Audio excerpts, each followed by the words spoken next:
So guys, what if Naruto was got special weapon from Wolf Goddess special movie?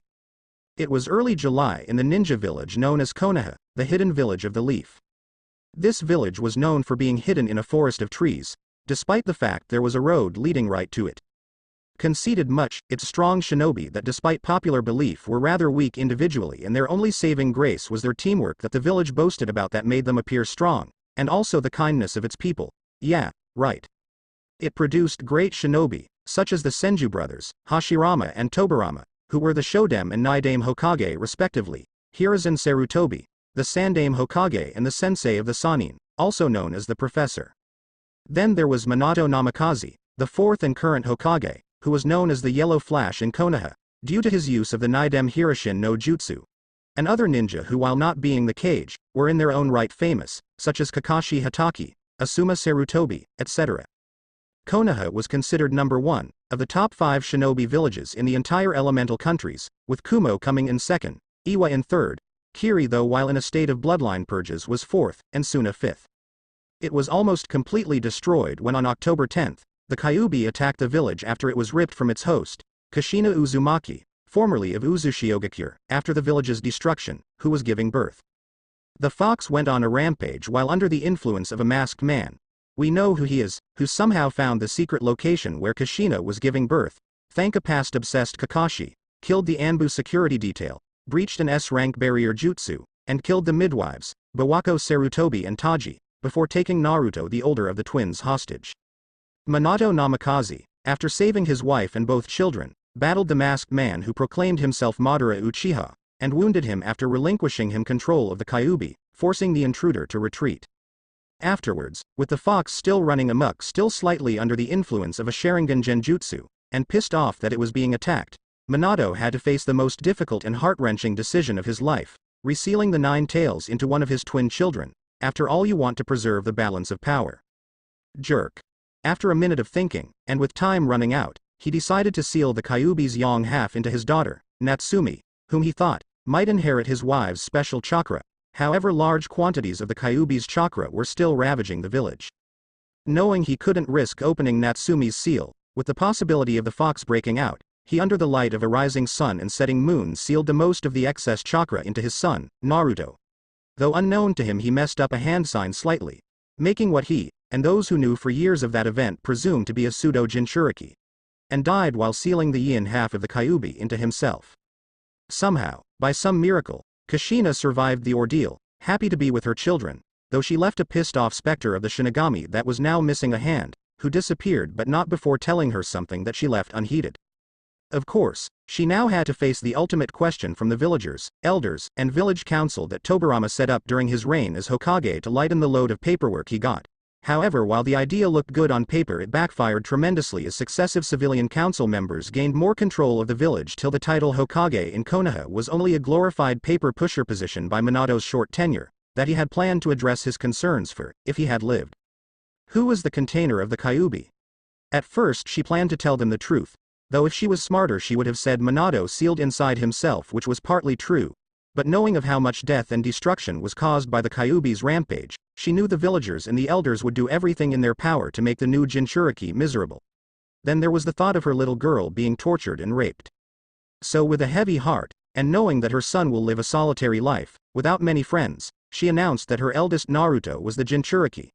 The reactions were what she feared, as the village elders and civilian council, with the exception of the Shinobi Council, sans the Uchiha head Fugaku, called for the young boy's death or turned into a weapon. It was here that Konoha's reputation in the eyes of Kushina Namikaze ne Uzumaki was shattered. Hiruzen Sarutobi, who was reinstated as the Hokage, immediately shot down both attempts and decreed that the older generation were forbidden to tell the younger of Naruto's status as a Jinchuriki. Of course, this didn't stop them from attempting to harm the young child. The Uzumaki Namikaze family lived happily together for 3 years, until Kushina eventually decided to train Natsumi in controlling the Kyuubi's chakra. For some reason, she never offered Naruto the same training, and denied his requests every time. At first the neglect wasn't so serious, but as time went on it became worse and worse. Then Naruto's mother and sister distanced themselves even more from their nearly forgotten family member. That is where we come to today, as Kushina was training her daughter. Natsumi Uzumaki Namikaze was a 7-year-old girl who had shoulder-length blonde hair that was the same color like her father's was, with the exception that it had crimson highlights in it, cerulean blue eyes that any boy could get lost in, a beauty mark under her right eye, and a face like her mother with the exception that it was narrower and she had slightly higher cheekbones giving her an aristocratic look and had 3 whisker marks on each cheek. And was wearing a burnt orange and black track jacket over a mesh shirt and a burnt orange knee-length skirt with black edging that had a slit on the right going halfway up so that it wouldn't hinder her movement, and black sandals. Currently she was focusing chakra into her hand, which began to spin until it formed a rotating ball. Yes. I did it. I finally did it, she shouted in jubilation, happy that she accomplished one of her father's signature jutsu, the Rasengan. Kushina smiled at her daughter, very proud of her.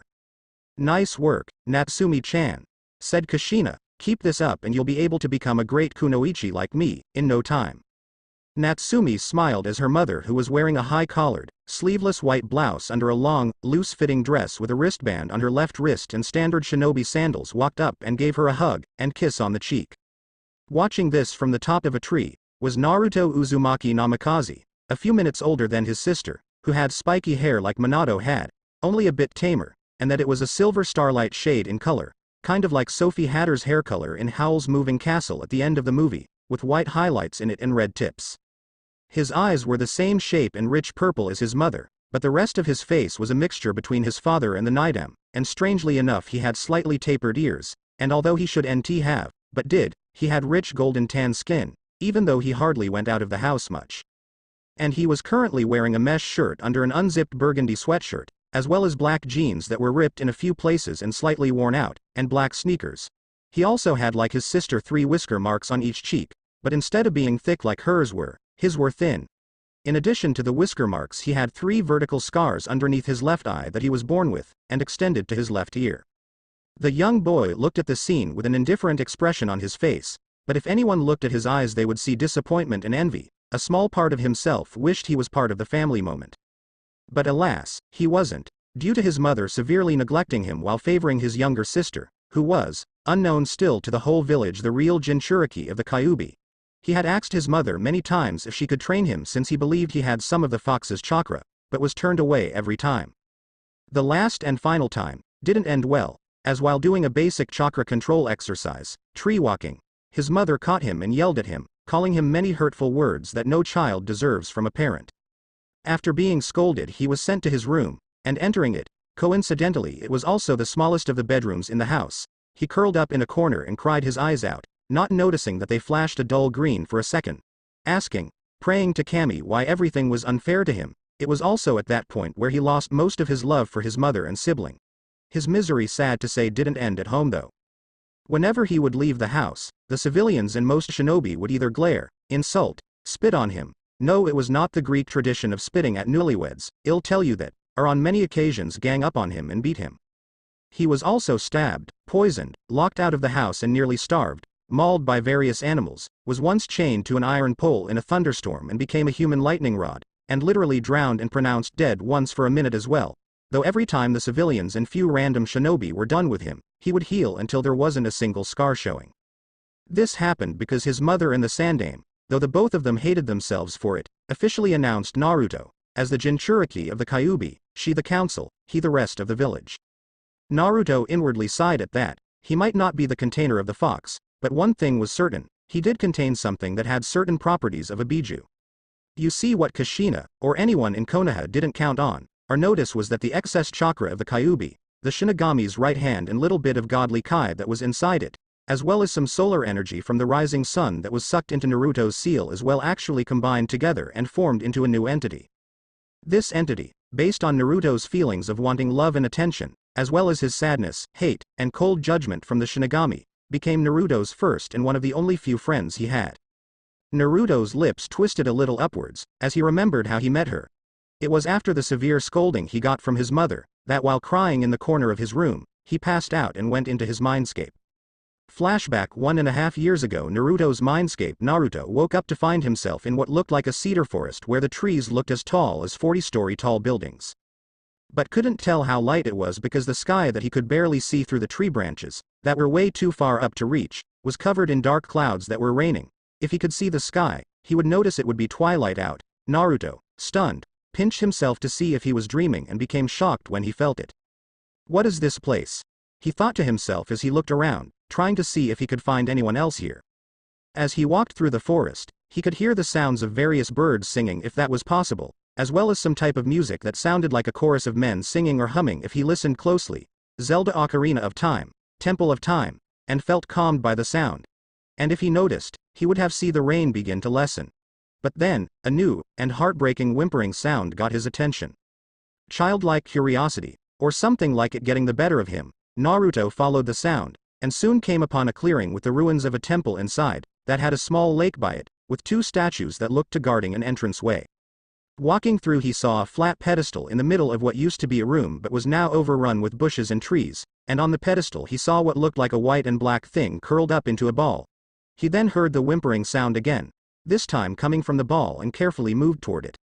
As soon as he reached the whimpering ball he bent down and reached his hand towards it.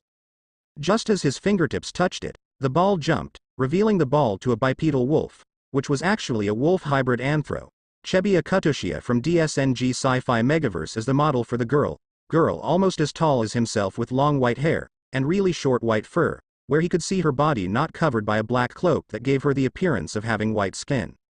Sky blue eyes, and silver slitted pupils, a violent crescent mark on the center of her forehead, and although he couldn't see them due to them being underneath the cloak, 3 pairs of folded wings on her back that if he saw them Naruto would have noticed every feather was edged in violet, and a bushy tail that had a violet stripe on it.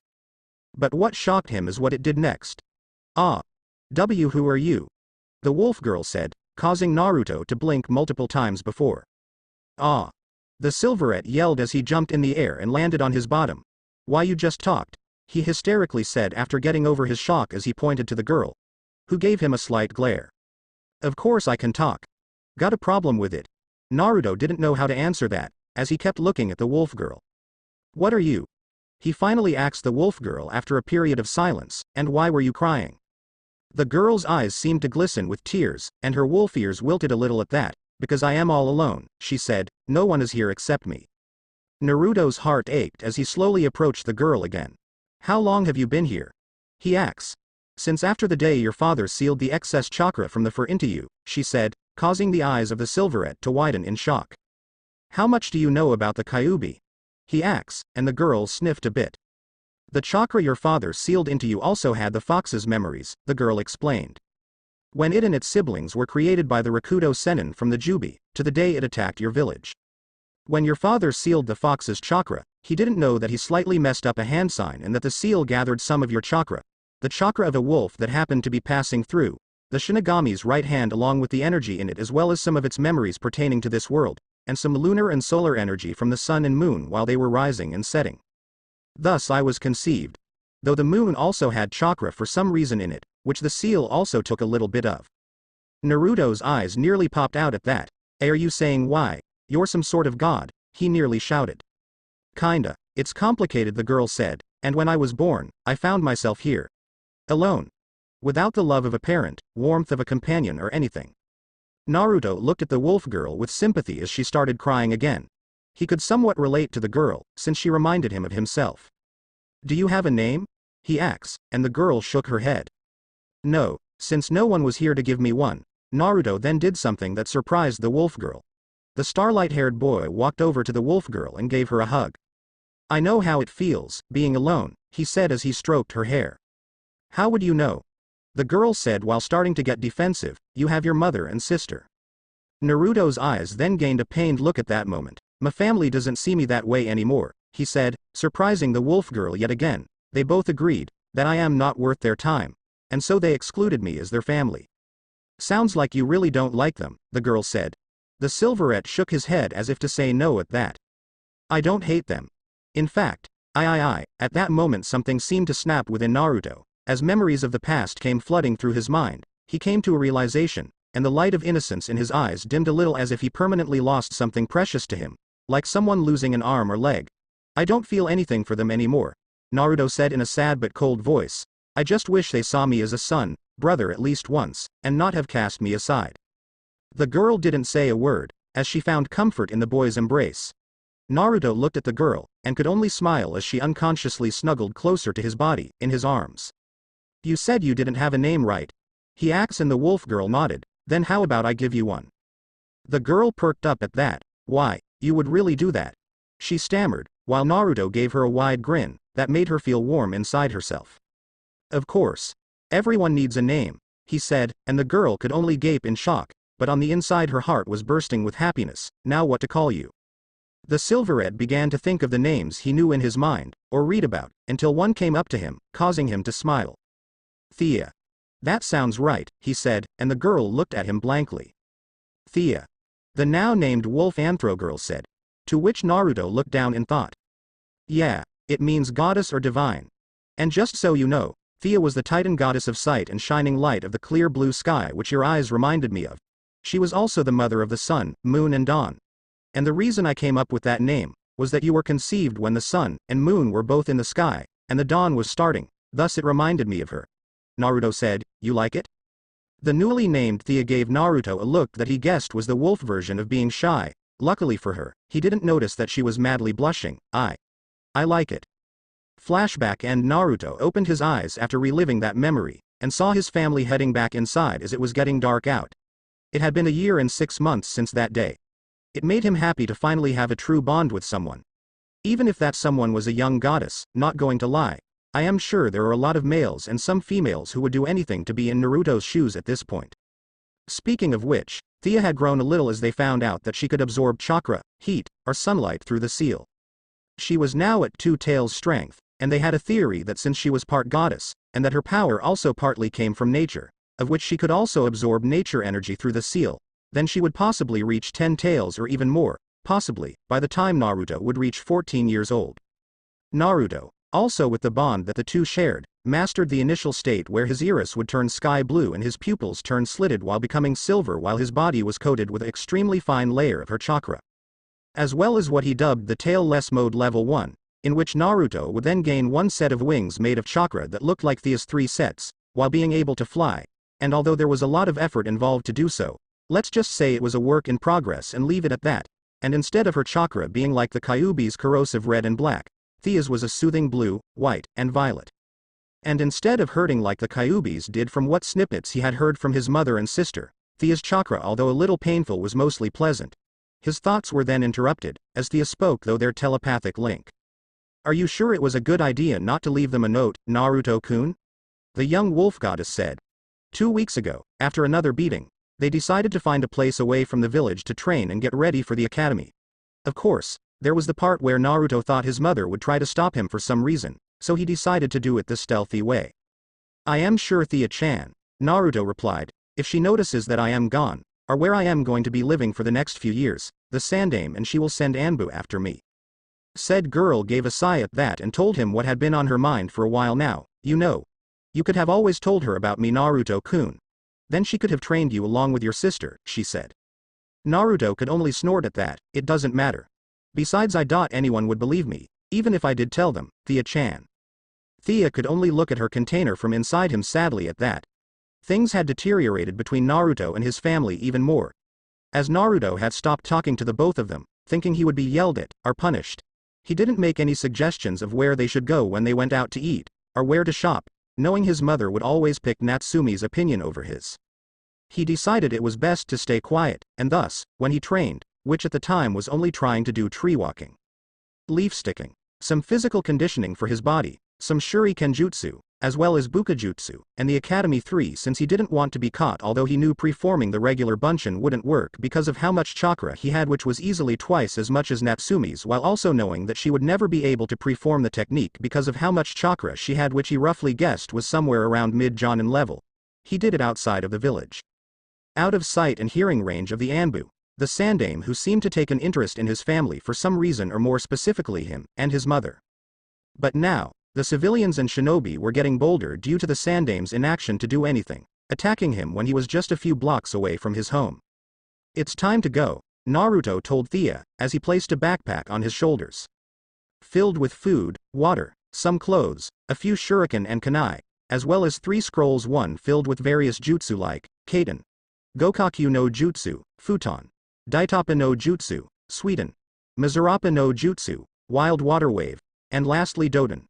Jiroku Gashi no Jutsu, and the other had supplementary techniques that he had written down, as well as the instructions for the Rasengan, and the last scroll was filled with high-end jutsu he thought would be cool to train with due to their usefulness. I still don't like the fact that you thought of that place you picked for us to hide in, Naruto-kun, Thea said, sounding a little uneasy. There's a reason why they call it the Forest of Death, you know. Naruto's face, however, sported a look of conviction, as he hopped from tree to tree. Hence why no one will be able to look for us in there, he said, causing Thea's eyes to slightly narrow.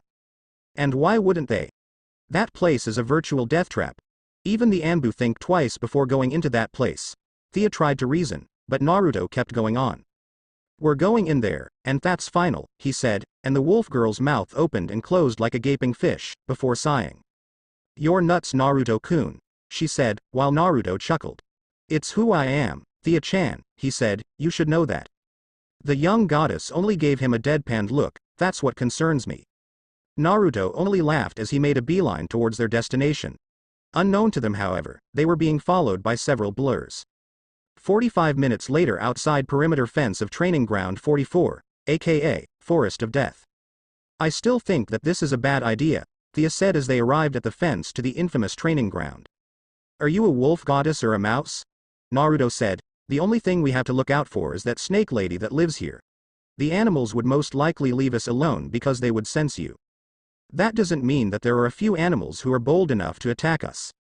The girl said, but before Naruto could comment on that, both of them felt several presences heading their way. She threw her hearing, instinct, and sense of smell, while he had a version of the mind's eye of the Kagura, a chakra sensor skill that he had read about, which stated that some Uzumaki also had it, only his was getting stronger by the year, and if it got a certain degree larger, he made a note to rename the technique. Anbu, at least a few of them, Naruto thought, and one of them is Neko-chan. You mean that pretty Anbu girl? Thea said, and if Naruto was a bit older, he would have noticed the small bit of jealousy Thea had unintentionally let slip. Now's not the time, Thea-chan, Naruto said, just as 4 Anbu arrived on the scene. One of them had long purple hair, was wearing a white cat mask with red lines, a white cloak, and a Konoha tattoo on her left shoulder signifying that she was a captain, and had a voluptuous figure accentuated by large DD cup borderline E cup breasts. Naruto. What are you doing here? The Anbu said, while Naruto still faced the fence, his face still having an indifferent expression. I need to be away from the village to be happy for once, and get away from those people. He said in a monotone voice, much to the woman's shock. The Anbu, Yugo Izuki, knew his mother was neglecting him for his sister, and about his tortuous treatment the civilians and some of the shinobi who held a grudge against the Kyuubi gave him. Secretly she was disgusted by their actions and wished to do something about it, but outwardly showed no emotion to what they did and bragged about when they got drunk at the bar, but she didn't know it was this bad. Naruto, please listen to me, the Anbu captain pleaded. Whatever is happening at home between you and your family, you can talk to me about it. But for now, let's get you home. Even though Naruto was mostly indifferent, he still shed a single tear at the word. Home. In my heart, I wish that place did feel like home, he said, much to Yugo and the rest of the Anbu team's confusion, but I am not wanted or needed there, since no one wants to give me even an ounce of love. Yugo's eyes widened at this. Naruto, please, don't talk like that. Naruto faintly gave a sad smile as he brought his hands into a hand sign. Sorry, Neko-chan, he whispered, but I need to do this. Kage Bunshin no Jutsu. To the surprise of the Anbu, in 40 puffs of smoke, appeared 40 perfect copies of the young boy. En Nani. Kage Bunshin, said one of the team members in shock while another gave their own response. But he's not even in the academy yet. How can he know such an advanced jutsu? Naruto, while still facing the fence, rubbed behind his neck, alerting the Anbu that he was the original. I sorta broke into the cage vault where the forbidden scroll was, and copied the instructions for the jutsu, along with a few others, he said, before turning around and looking at the Anbu team, but more specifically Yugo. And tell Kushina and Natsumi that despite all the neglect and abuse that they have done to me, I don't hate them, Neko-chan. But I no longer love them. And with a chakra-infused jump after his confession, Naruto and his clones sprinted into the forest. Shit.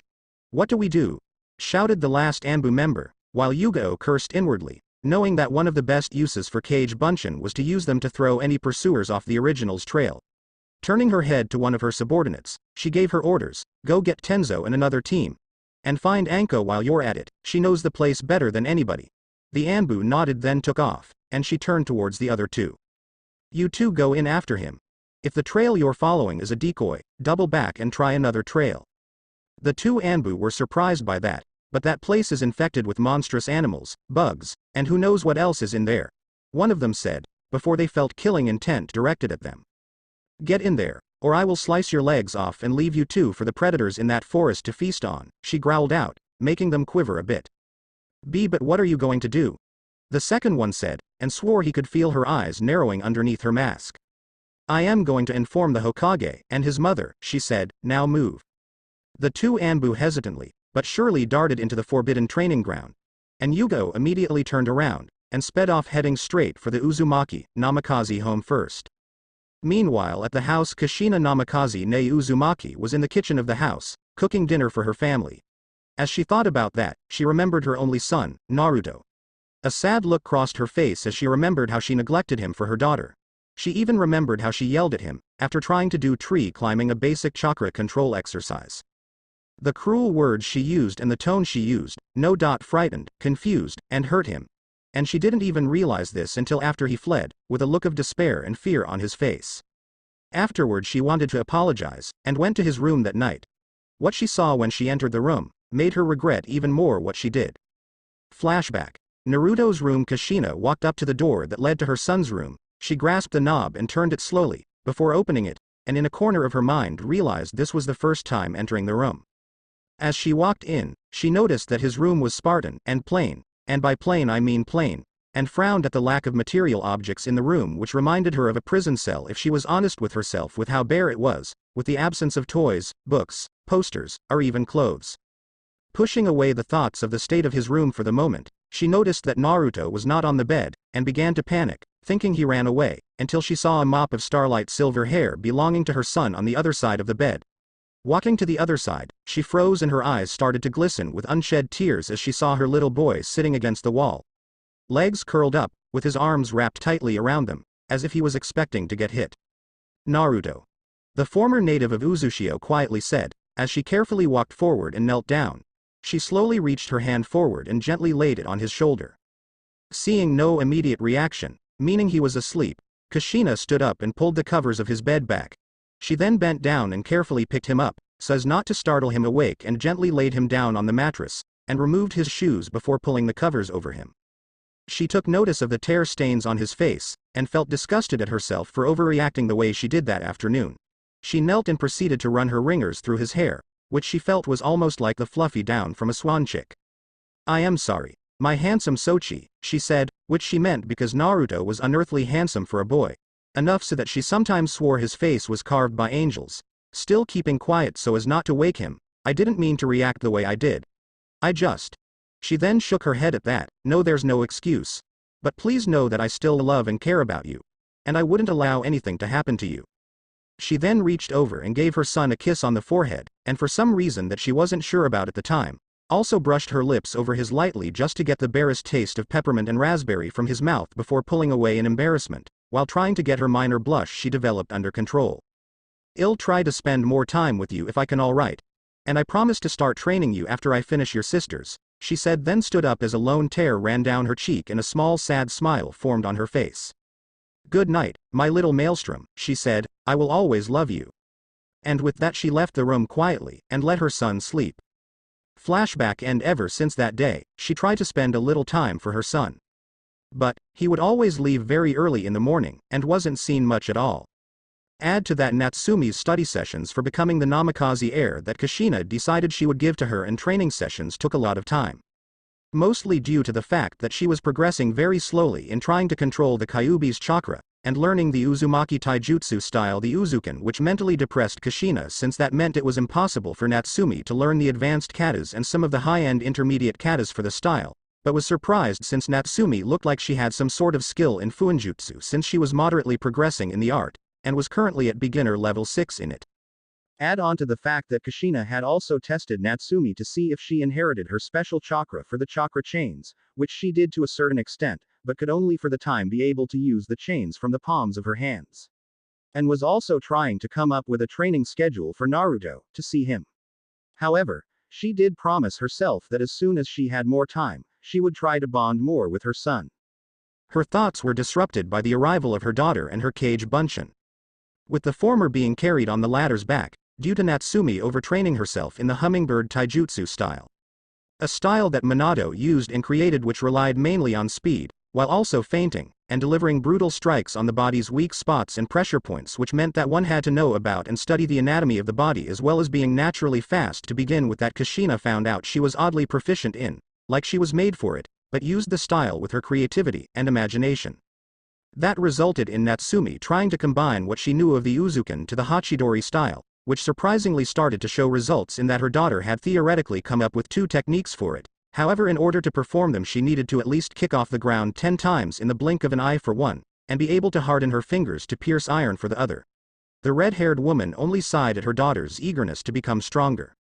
Again, she asked her clone, who sighed. "Yep," it said, while Natsumi gave a sheepish grin. "Sorry, Ka-chan," said the female carbon copy of Minato, whom Kushina still missed even though for some reason she had started to sometimes forget general things about him, like his birthday recently. Almost as if she had come to terms with his death and was moving on, where he would then only be a distant memory, she thought, as the clone placed Natsumi on the ground. Now Natsumi was partly spoiled, mostly because her mother's attention was more on her than her brother Naruto. However, she wasn't as arrogant as most spoiled children were. She helped clean around the house sometimes, if she wasn't hanging out with her friends, and sometimes even made attempts to spend time with her brother. But didn't have much luck because he would disappear to who knows where, outside the village. And when she did, she wanted to impress him by showing him what techniques she had learned by her Ka-chan and pervy uncle Jiraiya when he came over from time to time, though to anyone else it would look like she was teasing him. It also didn't help that Natsumi spoke in a way that she implied Kushina loved her more than Naruto.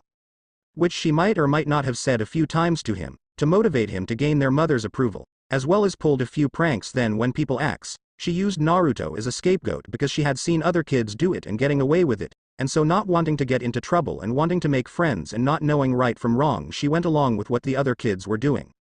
Kushina also saw that Natsumi was a little envious of Naruto, due to how much freedom he got, but also saw she was sad for him when he was yelled at 1.5 years ago, and even though he hid it well, how lonely and depressed he felt, due to Natsumi's ability to sense negative emotions like her predecessor Mito Uzumaki. Kushina then smiled, happy that her little girl was not like a stuck-up Uchiha. No offense to her best friend Makoto and her eldest son, Itachi, even though lately he seemed broody and emotionless, which was kind of creepy to her. "It's alright, Natsumi," she said. "Now, how about you go upstairs, wash up and change out of your dirty clothes and get Naruto, dinner's almost ready." And with that, Natsumi, in a short burst of energy, bolted upstairs, while the clone puffed out of existence, causing Kushina to gain its memories and chuckle at some of her daughter's antics, before she turned back to check on the food. About 45 minutes or so later, when she was setting the plates, a series of urgent and desperate knocks at the door were heard. "Sensei, open the door," shouted the familiar voice of one of Kushina's students, Yugo, and by the sound of it, was panicked. "It's important. Open up."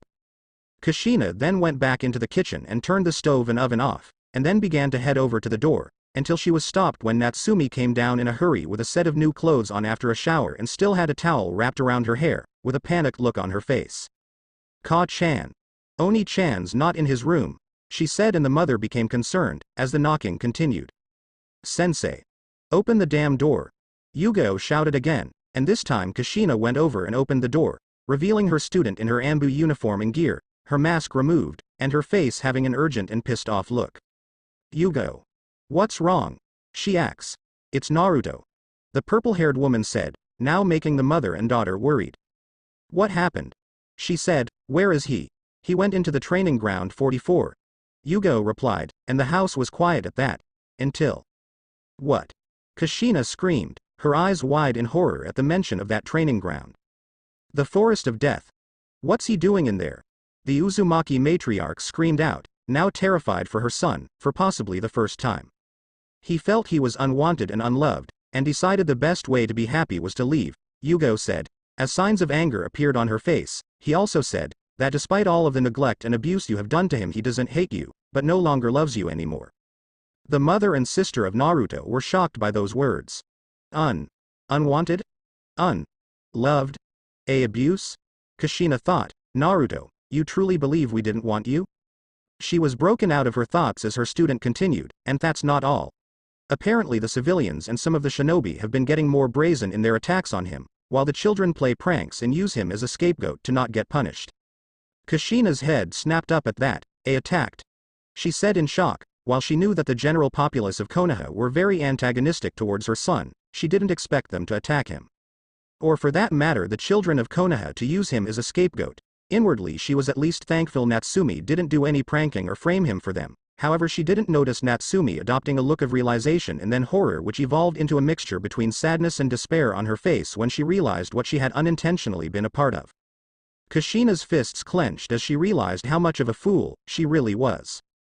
Yes, attacked, Yugo said heatedly, and the both of you didn't even bother to notice. Since you were too busy giving your attention to Natsumi and training her to even care, sensei. Kushina wanted to retort, but decided to focus on Naruto at the moment and went over to Natsumi, who by now had tears beginning to well up in her eyes. My Masumi, she said, I am going to go with Yugo-chan to get your brother. I want you to stay here and lock all the doors and windows. Don't let anybody in or out, okay? Natsumi, who was now on the verge of crying, nodded as Kushina went upstairs and into her room, and came back out in her Jonin uniform, with her hair in a high ponytail and two bangs going down the sides of her face, road to ninja outfit. Though it was easy to see that it strained, and pushed against her large FF cup breasts that she could feel were still growing, though she felt lately that the growth spurts her breasts experienced were beginning to subside, and wide hips, something that irritated her to no end, and decided to get or make a modified uniform for herself in the future. She also made a note to herself not to make fun of Tsunade's chest size anymore. That she had gotten after the birth of the twins, and unknown to anyone including herself.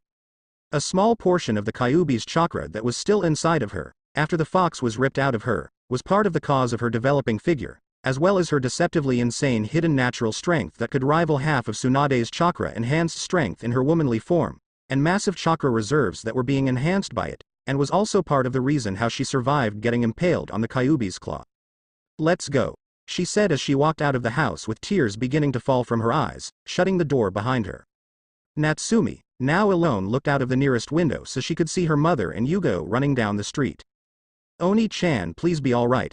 And I am sorry, she thought, as the first of many tears fell from her right eye.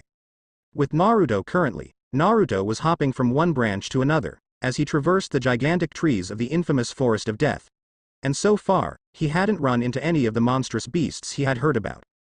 The Anbu that had been tailing him, which was part of his plan to ditch them when he put his hand behind his head to alert them to himself, each went after one of his cage bunshin, not knowing they were following a decoy after he used a kawarimi with several different clones, and sent the rest to make traps to stall anyone else. Well, at least my decoys have them going the wrong way, Naruto said to Thea, while she just sighed.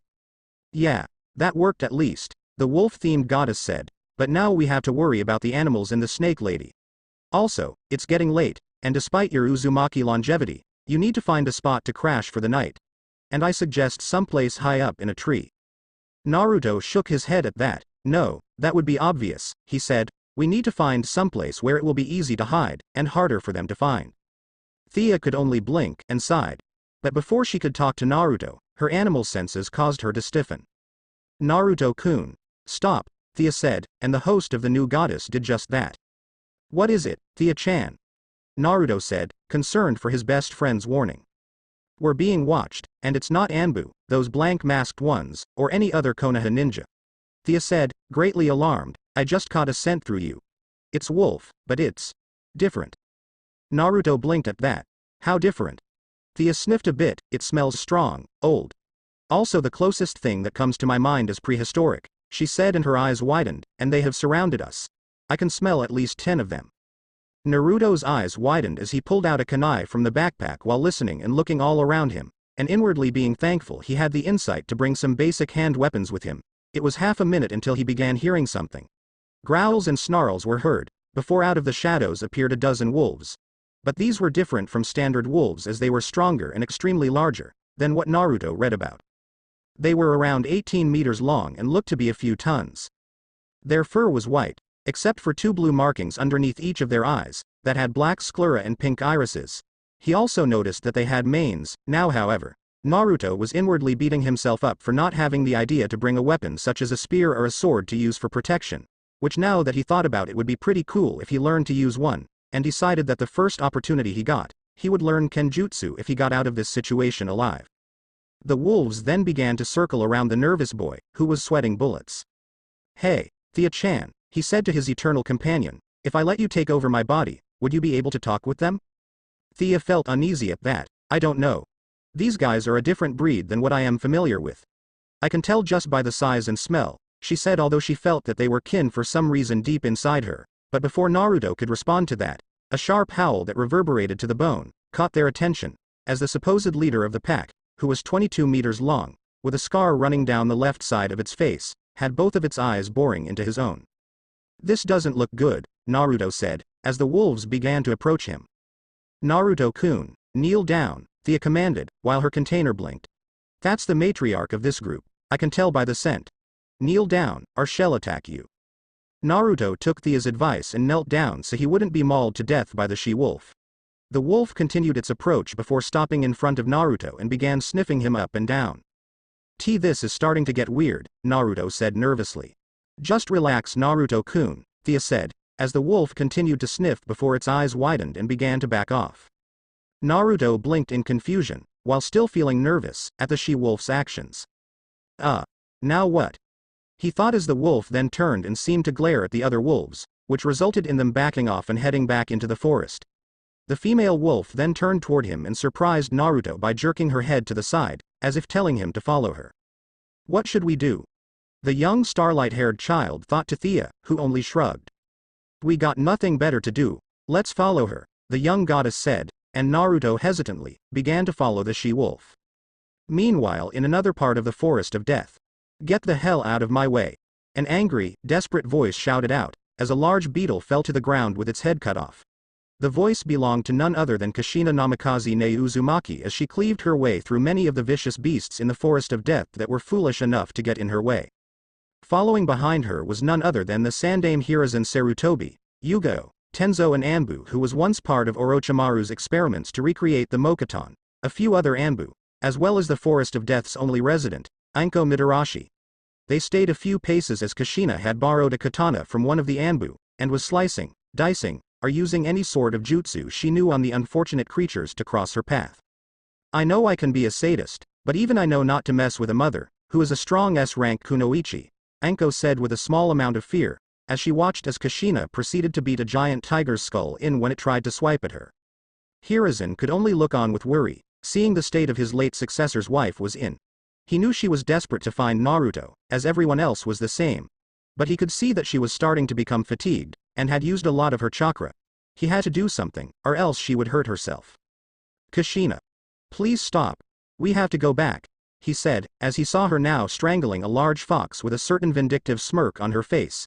Issues much with her chains before using them to slam it to the ground, and turned to look back at them with a look of anger in her eyes. "I am not leaving Naruto out here in this damn place.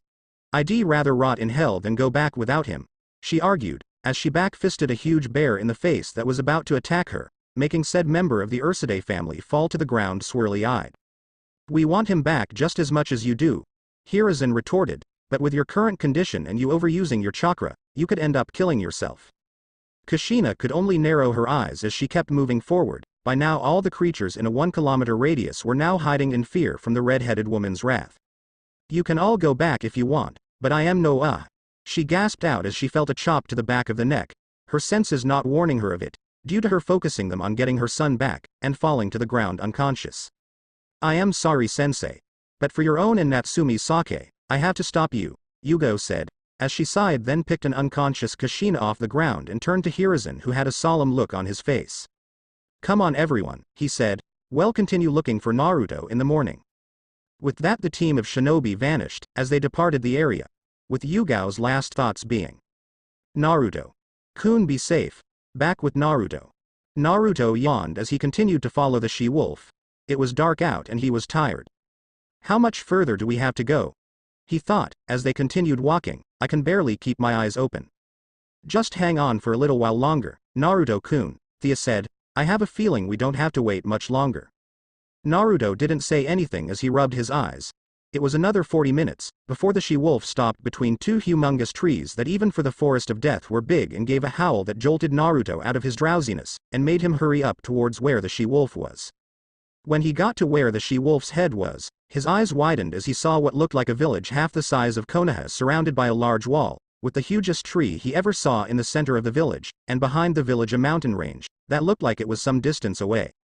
However, the village looked as though it was mostly abandoned for a long time, save for what looked like a few silver, white, and platinum-haired men and women living in it, due to the tall grass and the vines on the walls. He was even further surprised to see whole scores of wolves living outside the walls. Well, this is something new, he said quietly, before he was nudged forward by the she-wolf and continued walking forward with said wolf behind him. The other wolves looked at him curiously as the she-wolf followed behind. I got a bad feeling about this, the Silverette thought as they entered through the gate of the village. You're not the only one, said Thea, as they walked forward down the street toward what looked like the largest building that was at the base of the tree in the center of the village. Which was a castle, Saruga Castle, but it was partially covered in vines, and like the surrounding buildings, were made of stone that was a gray color. He could see a duo of wolves that were colored the same as the she-wolf, only they had brown streaks in their fur standing guard, and when he stopped, only to be nudged by the she-wolf again, the guard wolves snapped to attention and began growling threateningly. The she-wolf moved in front and gave a series of small growls and barks, which made the two guards stand down. Then the she-wolf turned towards Naruto, and to his shock spoke. Inside human, the wolf said in a clearly female voice, but its mouth didn't move, meaning that it was telepathic. Why, you can talk? The Silverette said, while the wolf nodded. Only through thoughts, until I reach Omega. The wolf said, and I heard every word you have spoken to your tenant since I first saw you. Naruto's eyes widened at that, but before he could speak, the she-wolf told him again to go inside the building, telling him she'll explain later. With no other choice, and not wanting to piss the she-wolf off, Naruto went inside the building. One of the guard wolves led him through a foyer, and several hallways before arriving at what looked like a living room of sorts for a house, before arriving at a set of stairs. After climbing them they arrived at a bedroom, that was in moderately decent condition, with a bed, closet, desk, and a shelf beside the desk full of books ranging in all manner of subjects, a bedside table that had a lamp on it for late-night reading, and small bathroom connected to it, as well as a few windows, and in one of them the she-wolf was watching him with one of her eyes. And upon arrival the guard wolf left, to return to its post. Get some rest, child, the she-wolf said, and all of your emotions will be answered tomorrow when you meet the alpha of our pack. She then began to leave, but before she took a few steps away from the building, Naruto stopped her. Wait. Can you please, at least tell me what your name is? He asked, as he opened the window she had previously been looking through, and the wolf turned back, and answered him. It's Shakan, the wolf said, now, rest. With that said Shakan left, leaving the boy alone in the room. Naruto sighed as took off his backpack and laid it down next to the bed, and sat down on the bed, and was amazed at how comfortable it felt. Man. I was not expecting this, Thea-chan, he said as he positioned himself, and laid down on the bed. I know, Naruto-kun, Thea said, but for now, let's sleep. We'll find out more in the morning. Naruto nodded, then took the covers of the bed and pulled them over himself, and fell asleep. Kushina's eyes snapped open as she found herself back in the living room of the family's house, which, while not the size of a humongous 5-story mansion, was around 3 stories with an attic and has 2 basements, which the first basement had a sauna, steam room, indoor pool, weight room, and janitorial closet. And the second basement was a large indoor artificially created training field that had a small waterfall that had a stream connected to a decent but shallow lake, and a small forest with a clearing that had several wooden posts that had repair seals on them which regenerated the posts whenever they were damaged in it for taijutsu and kenjutsu practice, and that the ceiling had seals which made it look like the sky outside, and to mirror the weather, without any negative effects. While the first floor had a foyer, ballroom, formal living room, formal dining room, formal meeting room, family living room where Kushina was currently in, family dining room, kitchen, 2 bathrooms, miniature clinic with a small bathroom, janitorial closet, and indoor greenhouse, while the second floor has 12 bedrooms ranging in size and 4 bathrooms, along with a master bedroom that also has a bathroom connected to it, while the third floor had a large library, and a study for more creative and dangerous techniques stored inside it, while the attic wasn't really an attic but a sunroom that had a large indoor garden growing inside it. Now the strange thing about all of this was that the whole place was black, white, and gray, while only she was normal. The confused woman looked at her hands, with a look of utter shock on her face. What's going on? Where am I? She thought to herself, but was cut off as she began to hear a voice that she immediately identified as herself. And by the sound of it, the voice was yelling at someone. It then hit her, as her eyes widened and she ran for the kitchen, where she saw the calendar and her heart sank. She remembered this date all too well. No. Please not again. Anything but this, she screamed in her head, as the yelling outside intensified.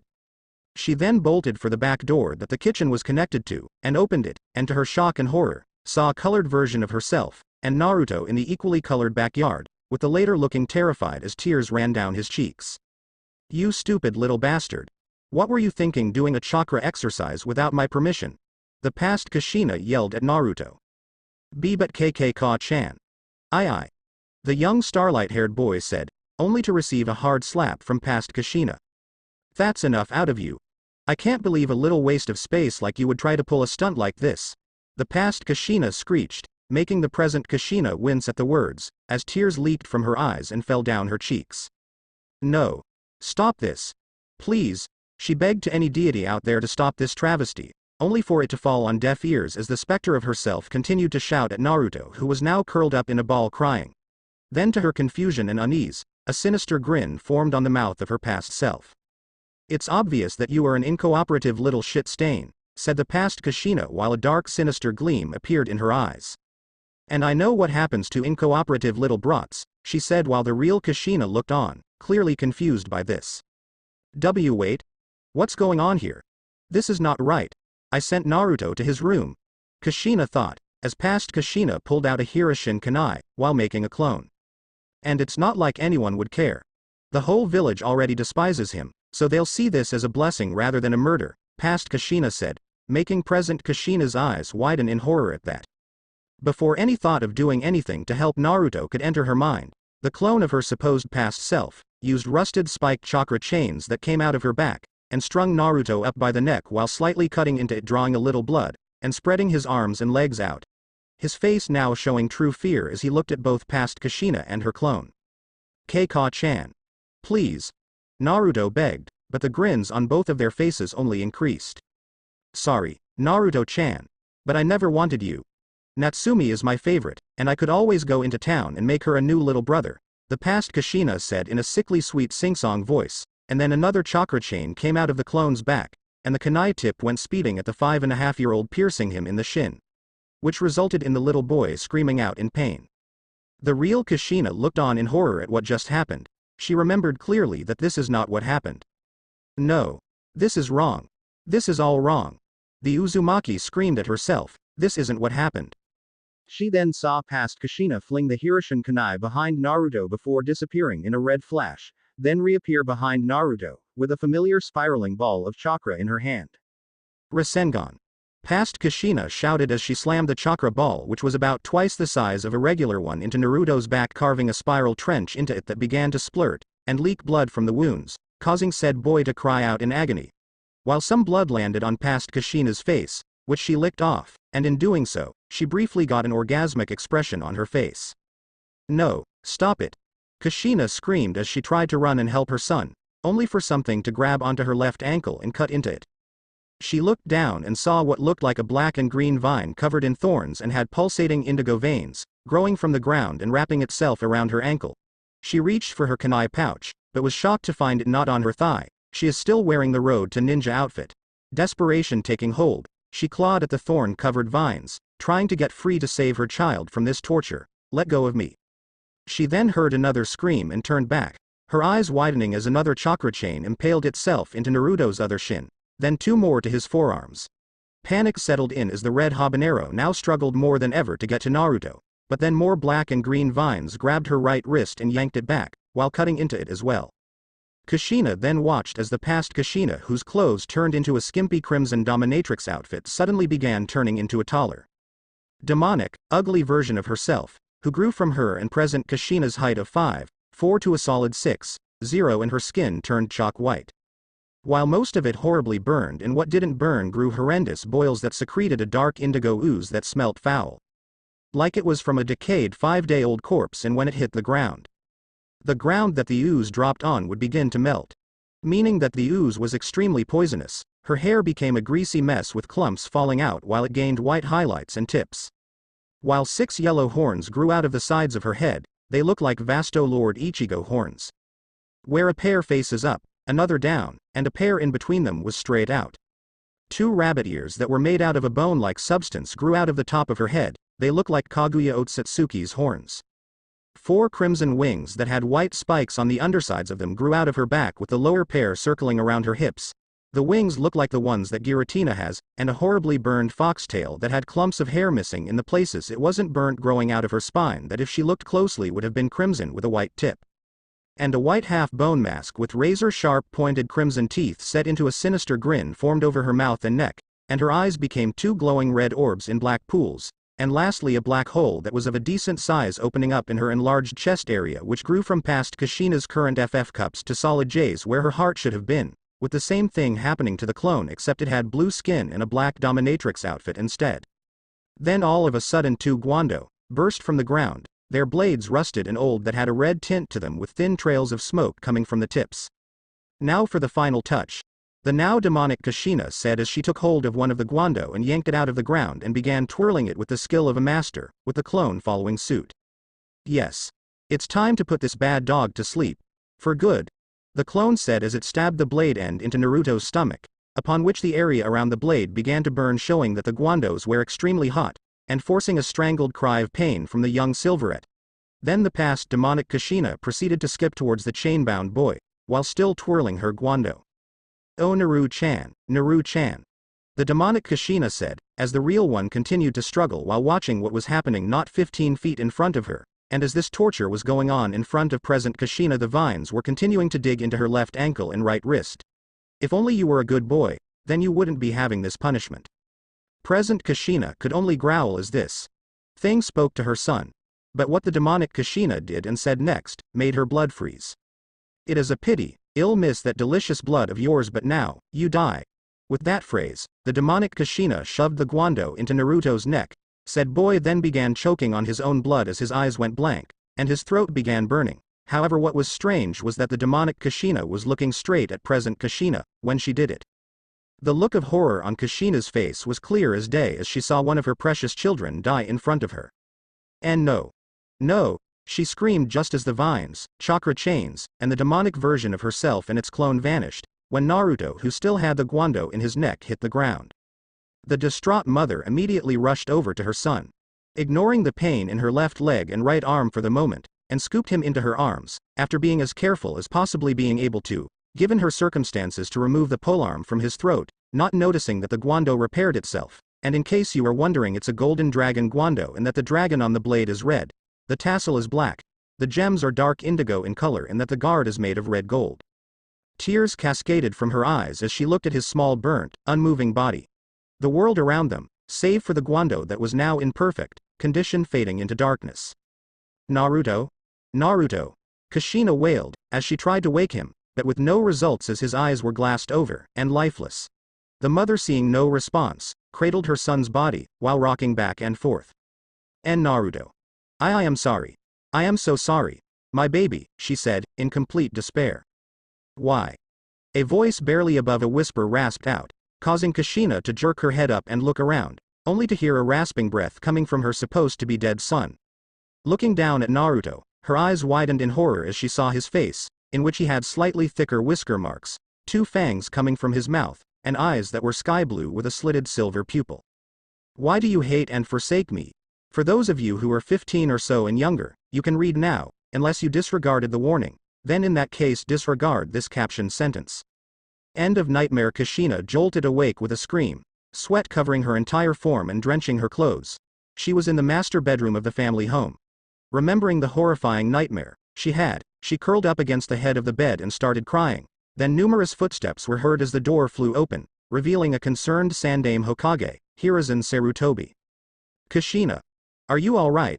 The Sandame said worriedly, as Yugo, along with 2 other people, which were Kakashi Hatake, and another Anbu with a cat mask. They watched as their Hokage headed over to Kushina, who looked as if she had seen the devil himself, or in this case herself. Kushina. Kushina, talk to me. Hiruzen said as he carefully placed a hand on her shoulder, which resulted in Kushina jerking her head up and back pedaling against the wall. Kushina, calm down. It's me. Hiruzen said as he moved toward Kushina, which seemed to scare her more.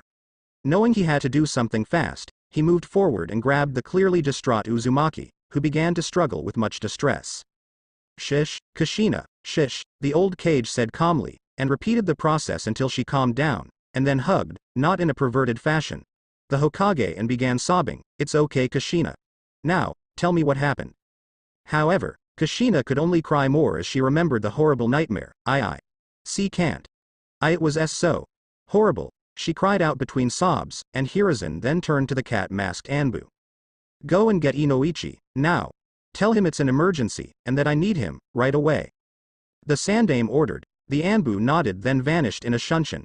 It was at this moment that Natsumi, who up until this point had been crying her heart out on the bed in her room and had recently stopped, had heard her mother scream, followed by numerous footsteps outside her room, so deciding to find out what the cause was, she came in, though if anyone noticed they would have seen that her eyes were puffy, concerned about her mother. She was about to speak, when Kakashi stopped her and shook his head. Your mother just had a nightmare, Natsumi-chan, he said, it would be best if you didn't disturb her right now. Natsumi wanted to protest this, but knowing she wouldn't win an argument and that she was tired simply nodded, and left with Kakashi. Yugo stayed though, and as she looked at her sensei who was being comforted by the Sandaime, the regular type of comforting when one person comforts another, any other way is just wrong, was curious about what the nightmare had been, but also had a good suspicion as to what, or who it was about. About 20 minutes later, Inoichi arrived and saw the state the former Jinchuriki was in, and immediately knew that this was bad. Hokage-sama, I came as soon as I was informed by the Anbu, the Yamanaka clan head said as he approached the two. And a good thing you did, Inoichi, Hiruzen said as he continued to hold his late successor's wife. Kushina had a nightmare. And judging by the way she woke up from it, I can only guess it was a terrifying experience for her. Inoichi nodded as he looked at the quietly sobbing Uzumaki, as she uttered her son's name over and over. And you want me to use my Shintenshin no Jutsu to see what her nightmare was, he said, knowing perfectly well what the Hokage wanted as he nodded his head. Yes, I need to know what it was about, he said, and Inoichi nodded as he turned to Kushina. Kushina, listen to me, Inoichi said, getting the woman's attention as she lifted her head revealing her tear-stained face, and red puffy eyes. I know you just woke up from a nightmare, but I need to go into your mind and find out what it was. Can you relax so that I can do this? Kushina was silent for a bit but hesitantly nodded her head, as Hiruzen stood up and gave the two some space. After bringing a chair to the side of the bed, Inoichi instructed Kushina to get on it, and when she did he raised his hands in the signature hand sign for the technique, before going limp and inside Kushina's mind, causing said woman to also go limp, and fall onto her pillows. It was around 15 minutes later, when Kushina and Inoichi woke up again with a start, the latter's face, even though he worked at the torture and interrogation department and was desensitized to such things, was showing shock and horror. Kami have mercy, he said, as he placed his hand on his head in order to alleviate the memories of the hell he just saw. Inoichi, what is it? Hiruzen said in worry as he helped Kushina sit back up. The Yamanaka clan head could only look at him with a pale face, his eyes showing 1,000-yard stare, and shaking at the images he observed as well. I can only say this, Hiruzen, he said calmly, but with a tinge of fear in it, what I saw in there, you wouldn't like it. Hiruzen blinked at that. What was so horrible, that it scared Kushina, who was normally brave, half to death. He then moved towards the Yamanaka, who looked as if he was ready to vomit. Let me see it, he said firmly, making Inoichi and Kushina jerk their heads toward him. Hiruzen, no. I don't want you to see it, Kushina begged, with Inoichi agreeing with her. Trust her and me on this, Hiruzen. You don't want to, he argued, as the old Hokage nodded. You're right. I don't want to, Hiruzen said, until he gave a determined look, but I need to. Because whatever it was that frightened Kushina so bad, it no doubt concerns Naruto, and that I am also partly responsible for what had happened to cause him to run. He then narrowed his eyes, so I am ordering you, Inoichi. Let me see what you found in Kushina's mind. Kushina looked at the old cage with worry. Hiruzen. Inoichi could only blink at that, but motioned for Hiruzen to sit. Don't say that I didn't warn you, the Yamanaka clan head said, as he proceeded to share what he saw in Kushina's nightmare. When Inoichi finished, he immediately saw the reaction he knew would happen, as Hiruzen paled, and proceeded to grab the nearest wastebasket and puke his guts out. Merciful heavens. He thought to himself, that was. I don't even know how to describe it. The Hokage, after he stopped hurling his stomach contents out, which was whatever he had for dinner, and settled down, stood up and walked towards the bed and proceeded to wrap Kushina in a hug. Listen to me, Kushina. What you saw in that nightmare wasn't you, he whispered into her ear. That never happened, and never will happen. I know you would rather kill yourself before you ever hurt one of your children. Especially Naruto.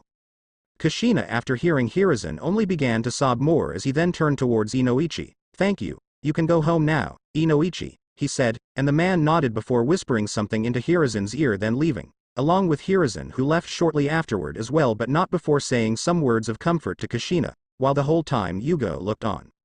What nightmare could it be that it would frighten one S-rank kunoichi, an S-rank shinobi, and an A-rank one? She thought to herself, as she left as well, but not before noticing what looked like a weapon similar to a naginata, only that the blade was broader and that it was ornately designed on the other side of Kushina's bed, which made her think that Kushina was learning how to use it and didn't bring it on her search for Naruto, because she wasn't proficient in using it yet. She also thought it must have been a trick of the light when the dragon on the blade glowed a little and the shadows seemed drawn to it. She then made a mental note to herself not to eat ramen and drink sake after 12 a.m.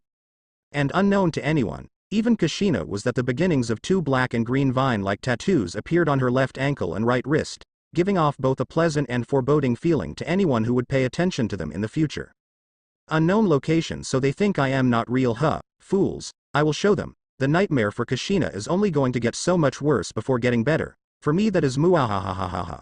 But don't worry, Kushi-chan, after I am done with you, I'll make sure Sumi-chan gets hers too. After all, you both hurt my sweet, handsome Naru-chan. I'll be sure to make the both of you pay. But first I'll lay low for a bit longer. Don't want the damn Mindwalker to be tipped off this early in the game. Then at the end, Naru-chan, I will have you all to myself. Yes I will, and no skank will have what is mine.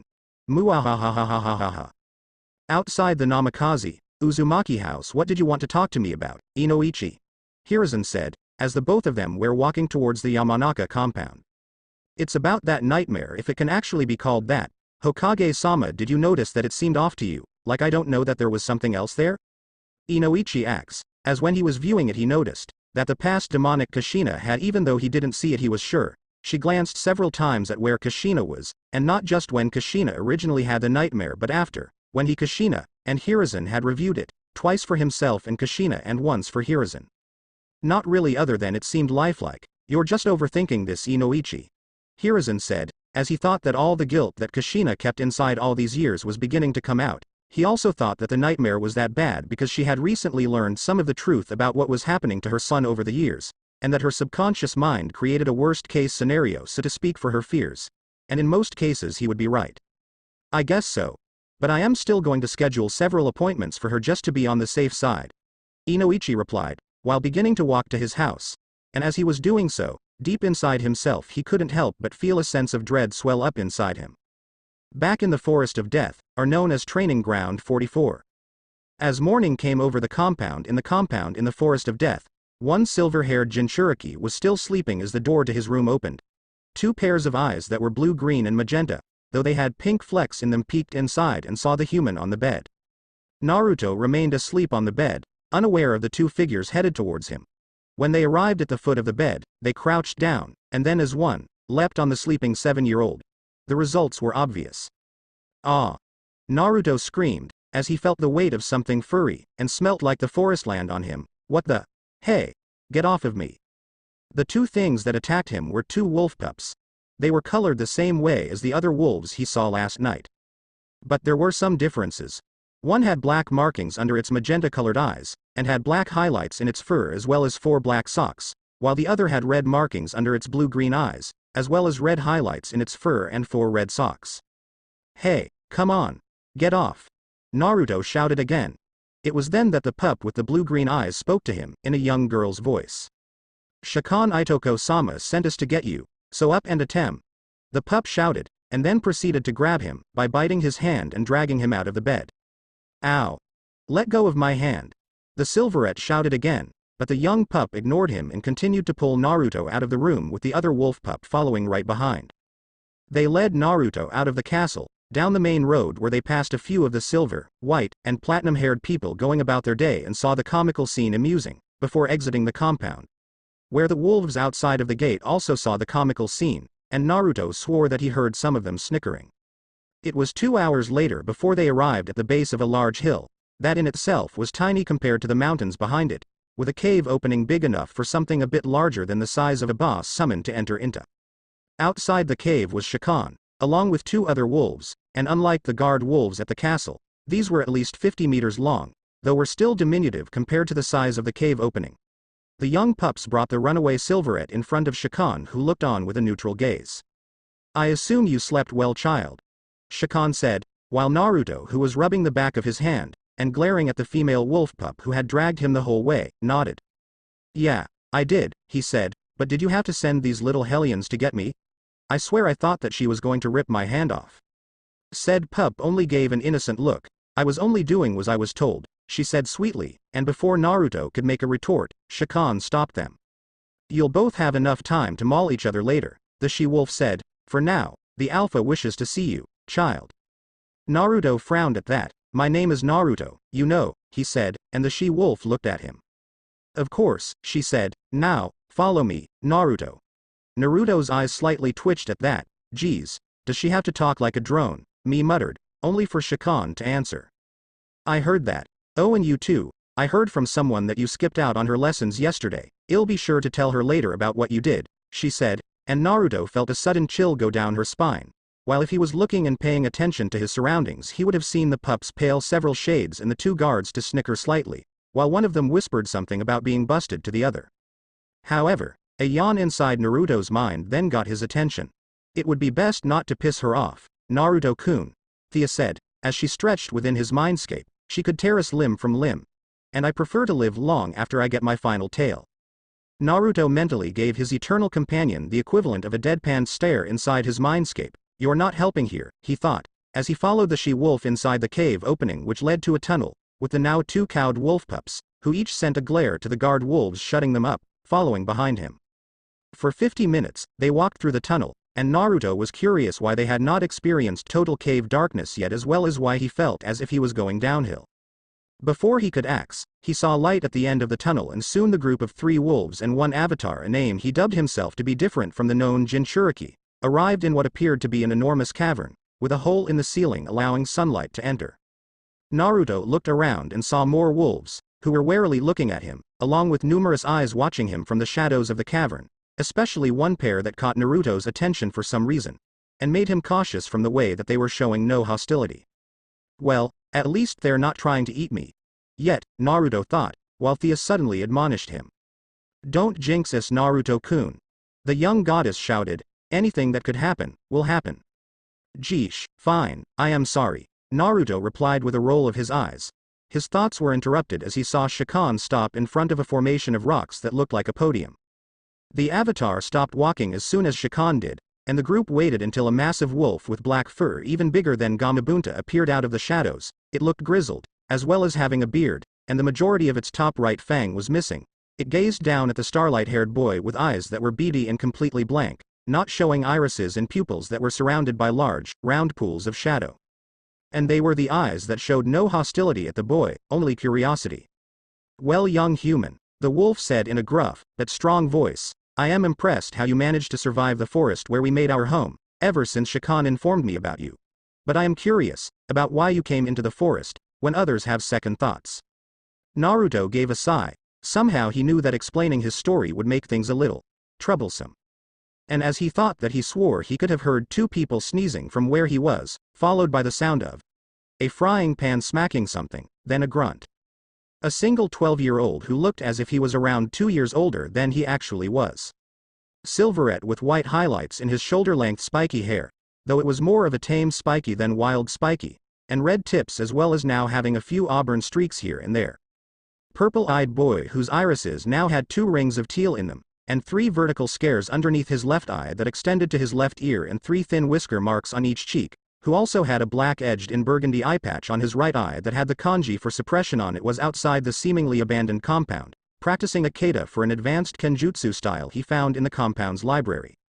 He was at the height of 58.5 and was wearing a black vest with burgundy trim over a burgundy shirt that clung to his body like a second skin, revealing a muscular body that was built for endurance, speed, strength, and agility, with a 6-pack, and was on the beginning stages of having another set of abs.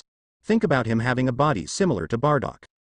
He was also wearing a burgundy belt, with a buckle that was a silver disc with what resembled a wolf howling at the full moon in a starry sky. 3 pouches on the left side, one each for kunai and explosive notes, shuriken, and senbon along with ninja wire, and on the right side was a battle claw. Looks like a skullbones gauntlet-style handclaw.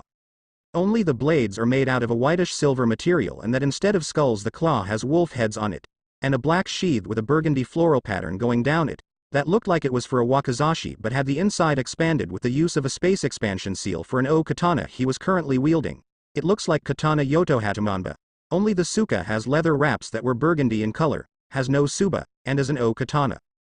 Under the belt he wore black cargo pants with burgundy stripes going down the sides, burgundy tabi socks and black geta sandals, as well as a black scarf wrapped around his neck with one of the ends hanging down his front that he could use to cover the lower half of his face with if he felt like doing so, a pair of fingerless burgundy gloves on his hands that had seals on the palms with black metal plates on the back of them, along with black bandages wrapped around his right arm, from his wrist to his elbow. To finish what he is wearing, he has a black open sleeveless trench coat with burgundy lining and a high collar, that coat that Ibiki wears, except no sleeves, and black leather shoulder pauldrons that had wolf heads engraved on them attached to it, that he wore over his vest. And lastly, all of his clothing was weighted, and the coat itself forces him to constantly work out because of counter springs in the shoulders that he personally installed in the coat that constantly apply a pressure of around 90 pounds, 41 kilograms force or 400 N. If anyone wants to make a picture of him on DeviantArt, be my guest. This was Naruto Uzumaki, now a pre-teen and ready to leave the forest, and back into the village. He had made a few trips into the village and other places in Hai no Kuni over the years, mostly for him to get a little experience in going after bandits, but only stayed for half an hour when he was in the village, and stuck to the shadows so he wouldn't be found. He had stayed at the compound, which the wolves, known as the Batoru Urufu. If you guessed battle wolves from Toriko, pat yourself on the back for you get a cyber cookie.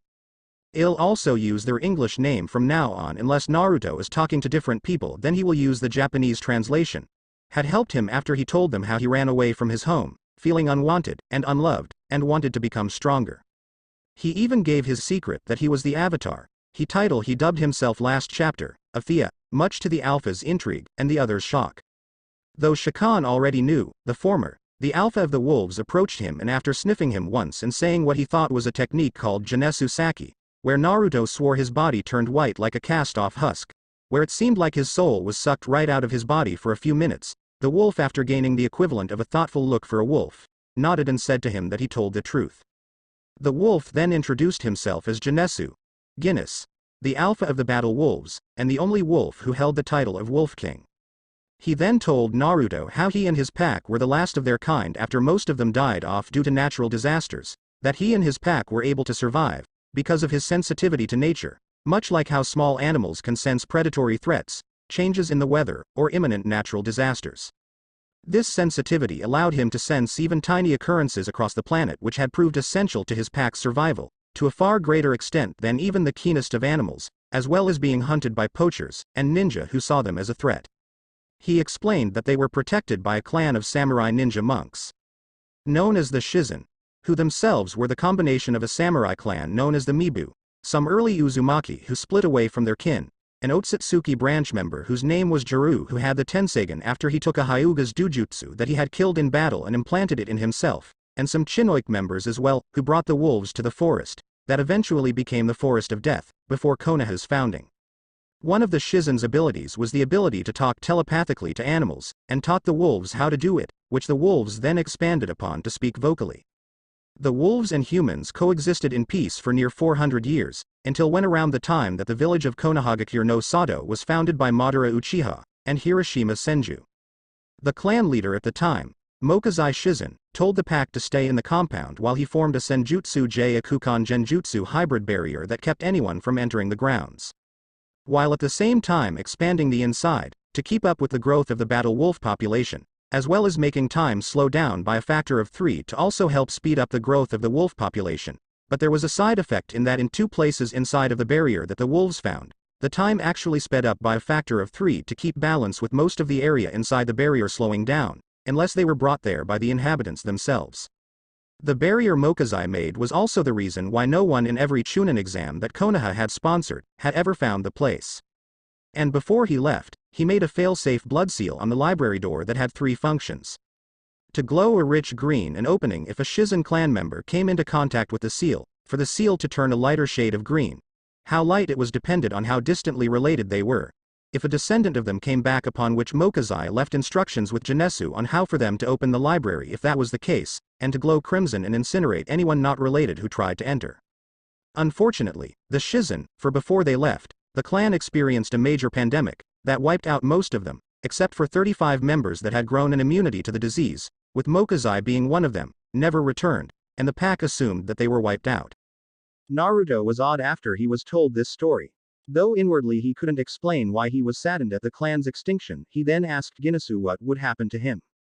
The ancient king's surprising response was that Naruto was allowed to use whatever he needed to do his training, and would personally train him as well, but restricted him to go to the nursery, due to that area being where the newborn cubs were born. It was also the larger of the two places that the wolves found where time was sped up, which was ideal for them to give birth in, since it gave the wolves an unnaturally long lifespan once they left the area where they were born. The downside, they physically aged really slowly. Naruto nodded in understanding at that, knowing a pregnant wolf giving birth was more protective and dangerous, and would kill him with no hesitation. So for the past 5 years that went on outside the barrier, Naruto had lived, trained, slept, and learned at the former Shizen compound. He even made friends with the 2 wolf pups who were born inside of the place that time was sped up. Rias, the pup with the red highlights in her fur, and Akino, the wolf with black highlights. The 2 became familiars to Naruto, like how the Inuzuka had Ninken, and the 3 became notorious for their mischief. Or rather, Rias and Akino would, while Naruto was trying to stop them from going overboard. He failed most of the time, and got punished with the 2 by association to their schemes. He didn't know why but was thankful that she administered his punishment. However, it was weird that the punishment she gave to him was for him to give her a massage every time, saying something about he needed to be good at it. He didn't complain since apparently from the moaning she did when he gave her one he assumed he was decent enough, the other 2 well. The less said the better. Speaking of the 2, his eye widened in realization as he sensed, crud too late. Oof. 2 mostly white blurs about 3/4 the size of Sume Inuzuka's Ninken partner Kuromaru slammed into the silverette, forcing him to fall on his back, with the 2 canines licking his face, a habit they had began recently, causing him to laugh and begging them to stop. Oi! Come on girls, settle down.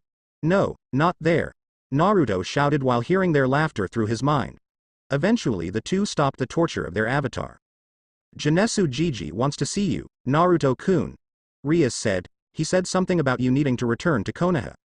Naruto sighed solemnly at that. Return, huh? He said. The silverette had recently began having dreams of when he would return, most of them not good. The shinobi in training had sometimes wondered how his mother and sister would react seeing him. Would they ignore him like they used to? Shout in anger, though it only happened the one time, use him as a scapegoat for their mischief? Whatever, he didn't care anymore, or want to know. He couldn't tell his mother at the time or the people who supposedly protected him, which now that he thought about it, he only saw the Anbu Weasel, and Neko actually doing their job in protecting him. Know about how the civilians and shinobi would abuse him, thinking that she would look down on him even more than usual, and so whenever a group of them would attack and threaten to kill him if he ever told his mother, he would keep his mouth shut, not knowing what he should have done. But one thing was certain now, he was prepared to dish out pain to anyone who had any thought of ganging up on him again. And while he was not prepared to deal with shinobi higher than Anbu rank at the moment, as he currently was, he was strong enough to deal with any mid-level jonin, although that was partly due to not having much experience with fighting shinobi if any. Including the fact that he and the wolves were judging himself based on past Shizen and Uzumaki standards who lived during the Clan Wars era. And during the years, with the help of a personal tutor that Genesu assigned to teach Naruto. Which one of the silver-haired residents of the village had volunteered for the position. He learned from the vast collection in the Shizen's library, the first time he tried to enter. A blood seal appeared on the door and glowed a light mint green, signifying that while he was a descendant of the clan. Which the wolves, when they learned about it, had a celebration. Seeing that while he was a member of the clan, since he was the only person who showed up and coincidentally happened to have their blood in him, his connection to the clan was very weak. So he went to Genesu for advice about entering, and the wolf told him to use a gene purging seal that essentially eradicated most of the genes that he got from his father Minato, apparently, something that Naruto thought was the only good thing he had ever done right by him. Even if it was just being born a descendant of the Shizen clan. then he had to use a gene-strengthening seal to strengthen the Shizen genes in him, and gene-purifying seal which he had to use to purify his new genes, and upon doing so he became the new heir of the clan. And as a side effect he gained the auburn highlights in his hair, and the 2 teal rings in his eyes, and could now enter the library, which ranged from civilian subjects such as mathematics, physics, biology, chemistry, economics, geography, poetry, politics, law, metallurgy, blacksmithing, which after he incorporated the use of a lot of clones he was able to forge his battle claw with some special material he found, that he named Sum no Jinesu, calligraphy which was useful if he wanted to learn Fuinjutsu, painting, dancing, cooking which he really enjoyed doing so, sewing, learning to play several instruments such as the violin which he personally thought was his favorite, gardening which became his favorite hobby, and learning how to forage for edible plants in the wild, as well as being able to use and find ones that promote healing, and studying the anatomy of the human and animal bodies. To shinobi subjects such as Fuinjutsu which he could say he was at an adept level 7 in Uzumaki standards since the art of sealing came easy to him. And although he was incapable at doing them at the moment he also learned Genjutsu, as well as the theory behind it, because he had discovered he had the Shizen clan's Dujutsu. That was a mutation that had formed because of the members of several clans that formed together to make up their clan, that they named after themselves called the Shizengan, and that as he progressed through the 6 levels of the first stage, which you could tell what level the Dujutsu was at by the level of brightness the eyes shone, which started out as a dull green to a bright neon green. If you want to know what the final level looks like, look up the new 2015 Fantastic Four Doctor Doom. He found out he cold used Genjutsu through eye contact and that the Dujutsu naturally had 4 unique Genjutsu to it and gained them after he unlocked the Dujutsu's 3rd level while proceeding to the 6th one, so essentially it was 1 Genjutsu per level. Naruto also learned Iryonin Jutsu even if he didn't have the control for performing any of the techniques yet, as well as chakra theory, chakra control, advanced Bukajutsu, Kenjutsu, of which he learned a few styles he was suited for, one of which was Itoryu, another was the Shizen's strongest sword style which was passed down to them from the Mibu called the Mumyo Jinpu Ryu Satsujin Ken, but so far had only learned the beginner and intermediate forms of the style, and planned to learn the advanced forms when his body matured some more, which is what Jinesu as well as his tutor said when he had attempted to preform one of the advanced moves of the style only for it to backfire on him and hurt himself, which also included learning Senjutsu. He also learned some old taijutsu styles that had died out during the clan wars and a few that relied on elemental manipulation, that felt right for him, bending, and was planning to create his own style, but knew he was missing something to create it. He was also surprised to find out that while the Shizen didn't have any jutsu scrolls, they had an enormous amount of elemental manipulation scrolls, for the 5 basic elements, and even some sub-elemental manipulation scrolls, a few he didn't even know existed. He was also further surprised to find out that the Shizen were a clan of knowledge seekers, going out and recovering scrolls, books, tomes, and other artifacts to bring back to their compound's library, except for any jutsu, which made him wonder why. One of the artifacts was a set of 5 swords that couldn't be broken, cracked, bent, or dulled that were passed down to the Shizen from the Mibu, and one of them was called Tenro. The sword was a Nodashi and was named as it was, because its brightness was just like the real Lupus constellation. It also had a history behind it, about having many warriors striving to obtain the blade, that failed due to its supposed evil nature that one other person had wielded in the past and Naruto had yet to feel its nature. However, one thing was sure, he didn't feel as if he was ready to use it, yet. Even though he got pulled into the sword spirit scape where it had a black sky with a white tree and grass, as well as Tenro's spirit form which took on the appearance of a wolf made out some sort of white energy, and it said it bared the name Tenro and that he was its master. So until he was ready to wield the blade, he stored Tenro in one of the 3 seals on his left forearm, which was a storage seal. There were also other interesting things he found, that were either religious, astronomical, or something else, like these weird L-shaped things that the wolves said were weapons called guns, but he didn't see how they were. That would make any shinobi village in the elemental nations go crazy for and cause a war over their existence. Which made him now know why this compound had to be kept a secret. Not just to keep the wolf pack safe, though he really doubted it now since they were now like a summoning clan, which he found out they were after trying to naturally summon something, like how the Sannin did, and ended up in front of Jinesu, who gave him the clan's summoning scroll that one of the past Shizen created to sign, as well as a sealing tattoo which was on his right arm underneath the bandages, along with 3 others, but to protect the knowledge from those who would misuse it. Sighing and shaking his head of the memories, he stood and began to follow his two friends to where Genesu was. 2 hours later it took some time to find the pack's ancient king, mostly because the cave he resided in, when not personally overseeing Naruto's training, are going out to hunt these weird red and blue bipedal hybrid lizard bird things for Naruto to eat, which Naruto admitted to himself tasted pretty weirdly as well, was far away, as he was sitting in the same cavern where Naruto first came. You wanted to see me, Gigi, Naruto said to the ancient king who turned to look at the silverette. Why do you ever use that infernal name? You know I don't like it, he said with a slight in the tone of his voice that had no real malice in it. Naruto scratched the back of his head, while he thought about why he first began to do so. You know what? I have no idea. I kind of forgot why I originally began calling you Gramps in the first place, but I believe it was to make you think that you weren't arrogant, or something like that. He said honestly, the original reason was that he saw the old wolf as a grandfather figure and used the name as a term of endearment. While the ancient wolf sighed in resignation, and in the background Rias and Aquino snickered in amusement, trying to keep in their laughter, while failing at doing so. Why do I even bother? Genesu thought to himself. Aside from that, I can sense that events are about to happen and that you are integral to them in some way, and need to be in Konoha when they come to pass. Naruto sighed a little at what Genesu said, so. I do have to return.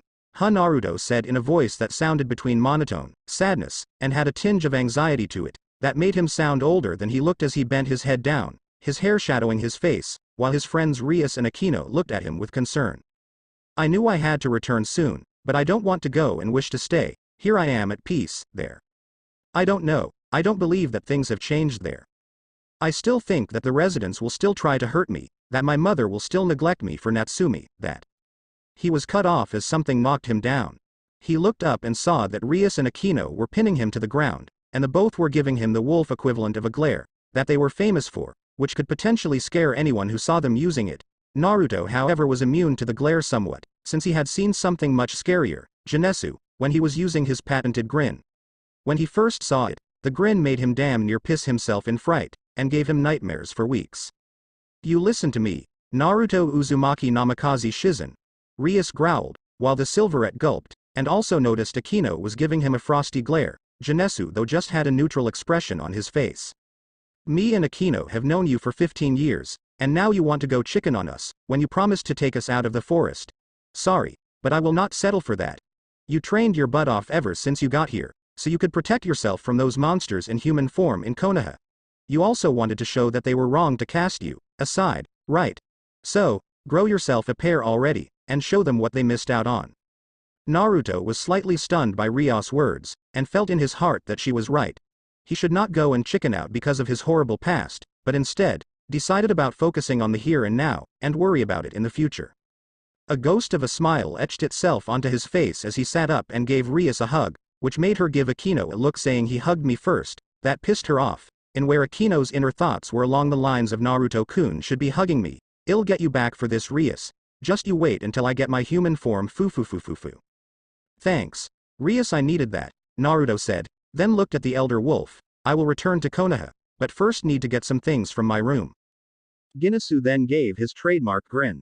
Go then, Naruto. Show Konoha that you are no longer defenseless, and what happens when a beast is cornered.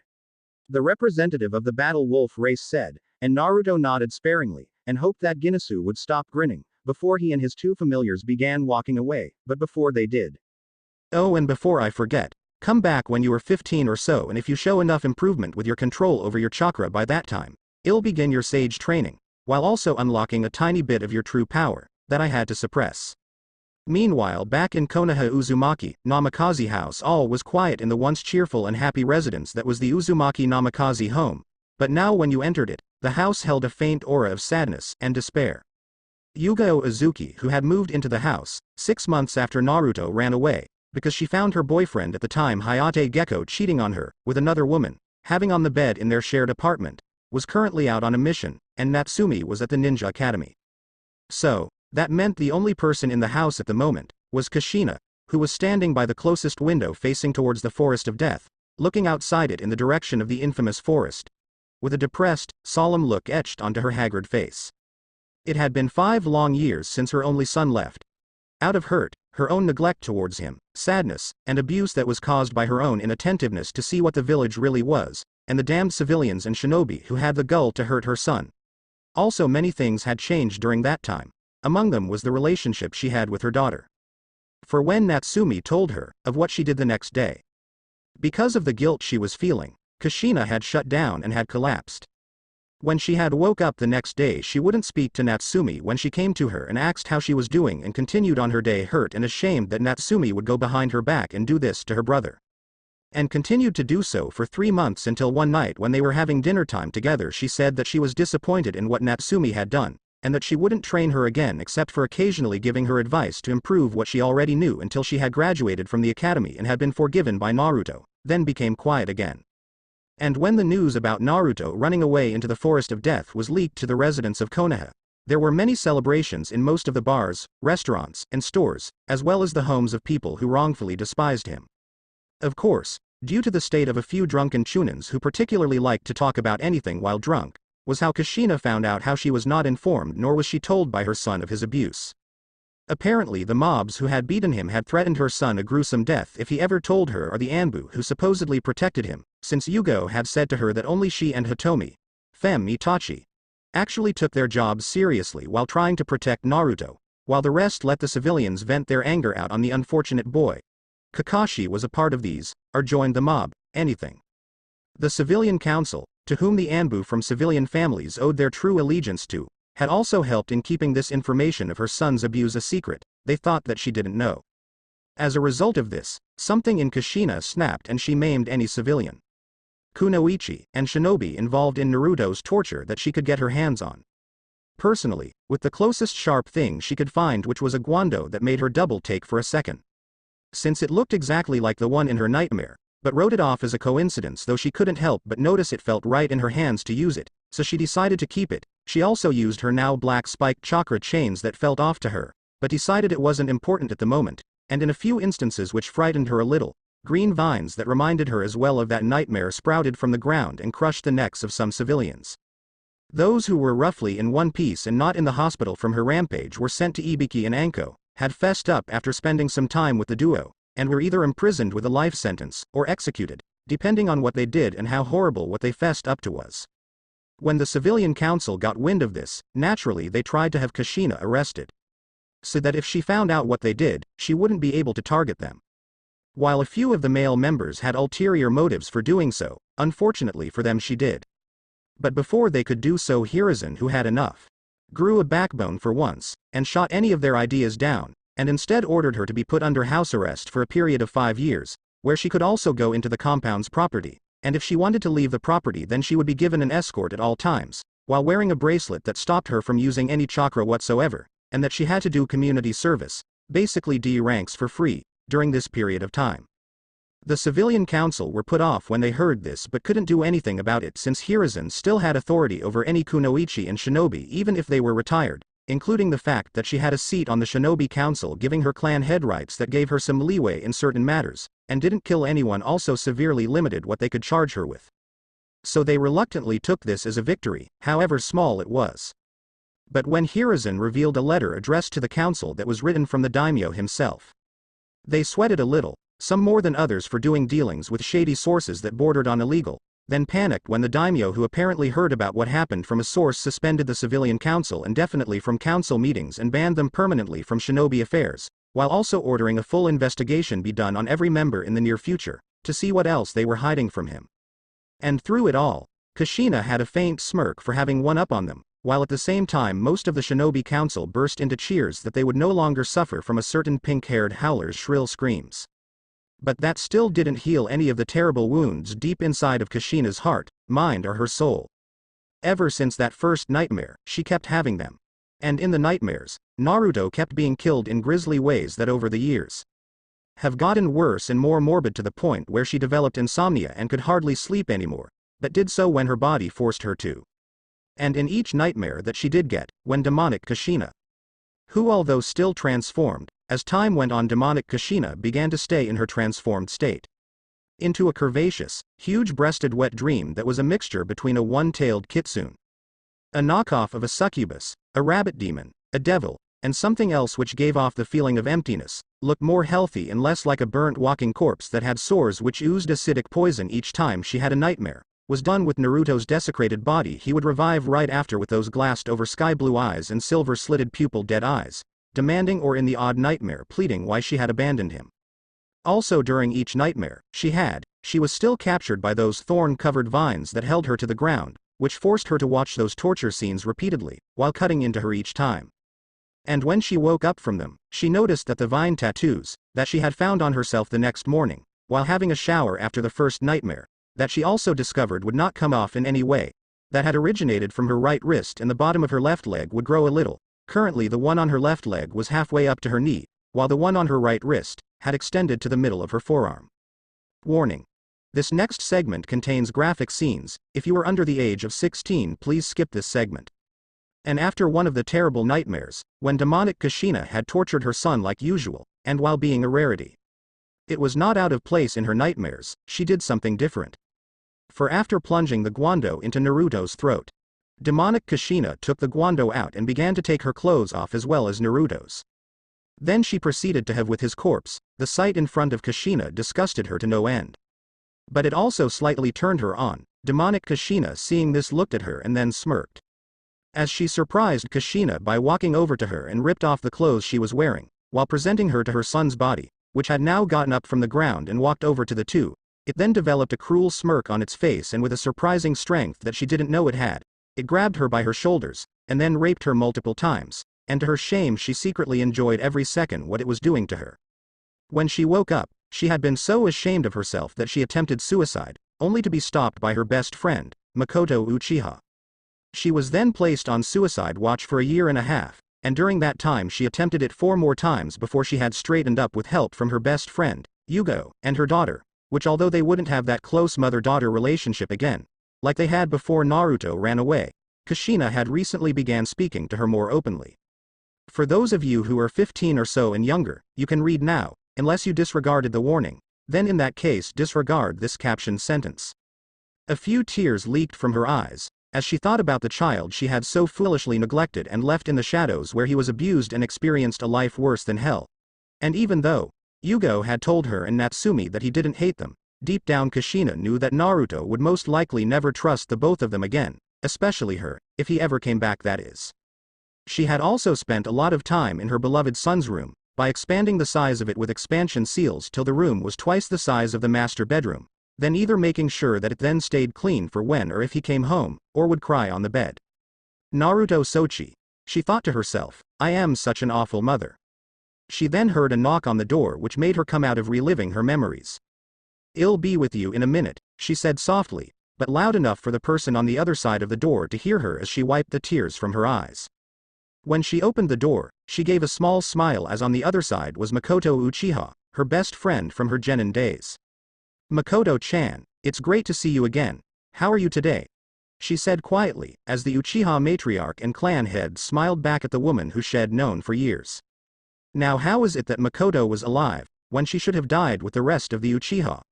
Well, on the night of the Uchiha clan massacre by Hitomi, by the orders of the elders, and Hiruzen, she went to visit Kushina when the Uzumaki attempted suicide for the first time, and took her to the hospital. And because of that, some divine providence from some higher being, smiled at her and she was spared the fate the rest of the clan suffered. Now only she and Sasuke were the only Uchiha left in Konoha, and was trying to raise him, but it was proving difficult and depressing, as he had changed from the boy who wished for his father's approval and was kind to her to a revenge-obsessed teen with an elite complex that was being pampered by the civilians and the elders. She was also saddened that he would never speak to her anymore, and only grunted to her in passing or on occasion demand food when he was hungry. Makoto gave Kushina a slight smile in return, but could see Kushina's smile didn't reach her eyes, and she knew why. Good afternoon, Kushina, I just came over to see how you were holding up, she said, and watched as Kushina unconsciously rubbed her wrists from her last attempt at committing suicide. I've been approving, Makoto-chan, really. I am not planning on doing anything to off myself anytime soon, Kushina said in an attempt to humor Makoto, who sighed and frowned slightly. Kushina, said Uzumaki, gave a slight chuckle nervously as she scratched the back of her head, knowing nothing escaped her best friend. Makoto shook her head. She knew Naruto running away had affected Konoha as a whole. Whether it was for good or bad, she probably wouldn't know, but what she did know was how hard Kushina was affected by his act, and was becoming more desperate by the day to see him again. He will come back, Kushina.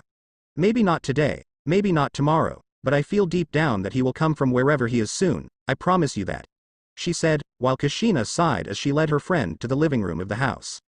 "I wish I was more confident about that." The depressed Uzumaki mother trailed off, then said, "But how would I know that he doesn't hate me for my past in his misery?" Unknown location soon, Kushi-chan. Very soon the both of us will meet officially, and your worst nightmares will begin, for the ones I made you experience until now were only pleasant dreams compared to what I am going to do to you. Then I'll be together with my Naru-chan, and you. Muahahaha. Hokage Monument. Well, here we are. Finally here in this village for the foreseeable future. Naruto said in a cold voice that was slightly monotone as he stood on the Nidem head looking over the very place he left, which to everyone else but him was 5 years ago. In my opinion I would say that Konoha definitely hasn't changed much but has gotten worse. My husband, said Thea, who had reached her peak of 12 tails not too long ago and for some reason had taken to calling Naruto her husband when she discovered her human, and her beast forms, who was also looking at the village through Naruto's eyes. So this is Konoha that husband is from, for this one time I am going to have to agree with you. Thea said, a second unknown really sensual feminine voice, which spoke up suddenly inside Naruto's mind. Hey. I was here first and only I can call Naruto-kun husband, you darkness slut. As if, Naruto-kun kissed me first, which makes me able to call him that. Wolf bitch. You forced yourself on him, you no good rotten cunt. So what, he didn't struggle, if anything he enjoyed it just as much as I did, whore. Shut up. You big-breasted cow. Make me, panty flasher. That's it, I have had enough of you raw. Shouted Thea, at the unknown voice as the two then began to fight within Naruto's mind, which he chose to make his connection to them fade away into the back of his mind, for the time being. While rubbing his forehead since the two were causing him to get a headache. As he was doing so, Rias and Akino appeared beside him. So Naruto-kun, you ready to make those people taste the dust from your shoes? Said Rias. Of course he will, Rias-chan. Ooh. I just can't wait for him to make some of those people see the error of their ways and to help them understand their folly. Fu, answered Akino. You're right. Akino, I forgot about his grudge. Anyway, I wonder if we will see that girl Naruto talked about seeing. You know, that pale-eyed one who lost her father because of some affair her clan experienced some years ago or something like that. Rias added, who was mentally smirking at the fact that she saw Naruto's face having a slight tinge of red to it. But also made a note to herself to find this girl and show her who Naruto's alpha was, while also showing the girl her place. Very funny. Rias the silver-haired avatar groaned out as he heard the two battle wolves snickering, as he looked at the Hokage tower below him. He gave a hollow sigh, knowing he was going to face one of the two people who were the cause of his past torment and misery and be asked a lot of questions about how he survived in the forest for so long. He then turned to the two and said a few words, which meant more than what they meant. Let's go meet an old man. Hokage office. Hiruzen Sarutobi sighed as he read another document that needed to be signed. Although the paperwork had dwindled down a lot since the fire daimyo banned the civilian council from attending any, if not all, council meetings, and had rooted out several of them for pilfering funds from his coffers. Among their numerous other crimes, among those who were caught was a certain pink-haired woman. However, she got away with it scot-free because of some bribes she made, as well as doing something that made several slightly corrupt officials who she gathered around her at the same time really happy and content. There was still plenty of the stuff to go around, especially since the civilian council still held control over the economy, which unfortunately included the Ninja Academy. However, he did manage to do one thing about the place while he still had some say in it, which was that he increased the graduating age from 12 to 15 so that the graduates would be a bit more prepared after they graduate from it and enter the real world. How Minato made this look easy, I'll never know, he said to himself, as he sighed then thought about the past. It had been a grueling 5 years for Hiruzen since Naruto ran away from his home and into Training Ground 44, or as it was known to many, the Forest of Death. He had been sending search parties in there to find the boy, but they all came back exhausted, banged up, and empty-handed. Then there was Kushina's first attempt at suicide, which was thankfully prevented by Makoto, who survived the Uchiha massacre due to her being at the hospital at the time when he had her daughter kill everyone to stop her husband's coup attempt. After that there was the reports from Jiraiya saying something about Orochimaru taking over Rice Country, and building his own ninja village, which wasn't a good sign, and there was a small side note about some organization that Jiraiya had heard about who were called Akatsuki or something along those lines. He sighed, as he rubbed the bridge of his nose. Things were getting more hectic with each year, and made a note to himself to find a new successor soon. His thoughts were interrupted as he heard a commotion outside of the door. Young man, I told you. The Hokage is very busy right now. And I also told you that pets weren't allowed inside the building either. He winced as his secretary shouted, making him wonder if she was related to a certain pink-haired woman who was the chairwoman of the civilian council, followed by a cold voice that was slightly raised, that he could hear clearly. For the last time, I don't care what you think, or say, you flat-chested excuse of a woman. And these girls are not my pets, they are my familiars. Besides, I don't see you complaining whenever about the Inuzuka bringing their ninkin in here. That's because they are an exception. And what do you mean by flat-chested, you rotten punk? My chest is a high C cup. Ah. Call them off. Call them off. My arm. Let go of my arm, you mutt. Hiruzen blinked at that as he heard his secretary's screams, as well as if he heard right, her confession of her breast size, and the sounds of a scuffle and growling outside the door. Release the Sekra OOFF. Damn ga ah. The door slammed open as the body of a Chunin flew through it, and embedded itself into the wall behind Hiruzen, where said Chunin groaned in pain, prompting Hiruzen and his Anbu guards to jump into different taijutsu stances. They looked at the individuals who had caused the disturbance as they entered the room. As Hiruzen was sizing them up, the one in the middle caught his attention, for it was a boy who looked to be around his mid-teens based on his height and body size.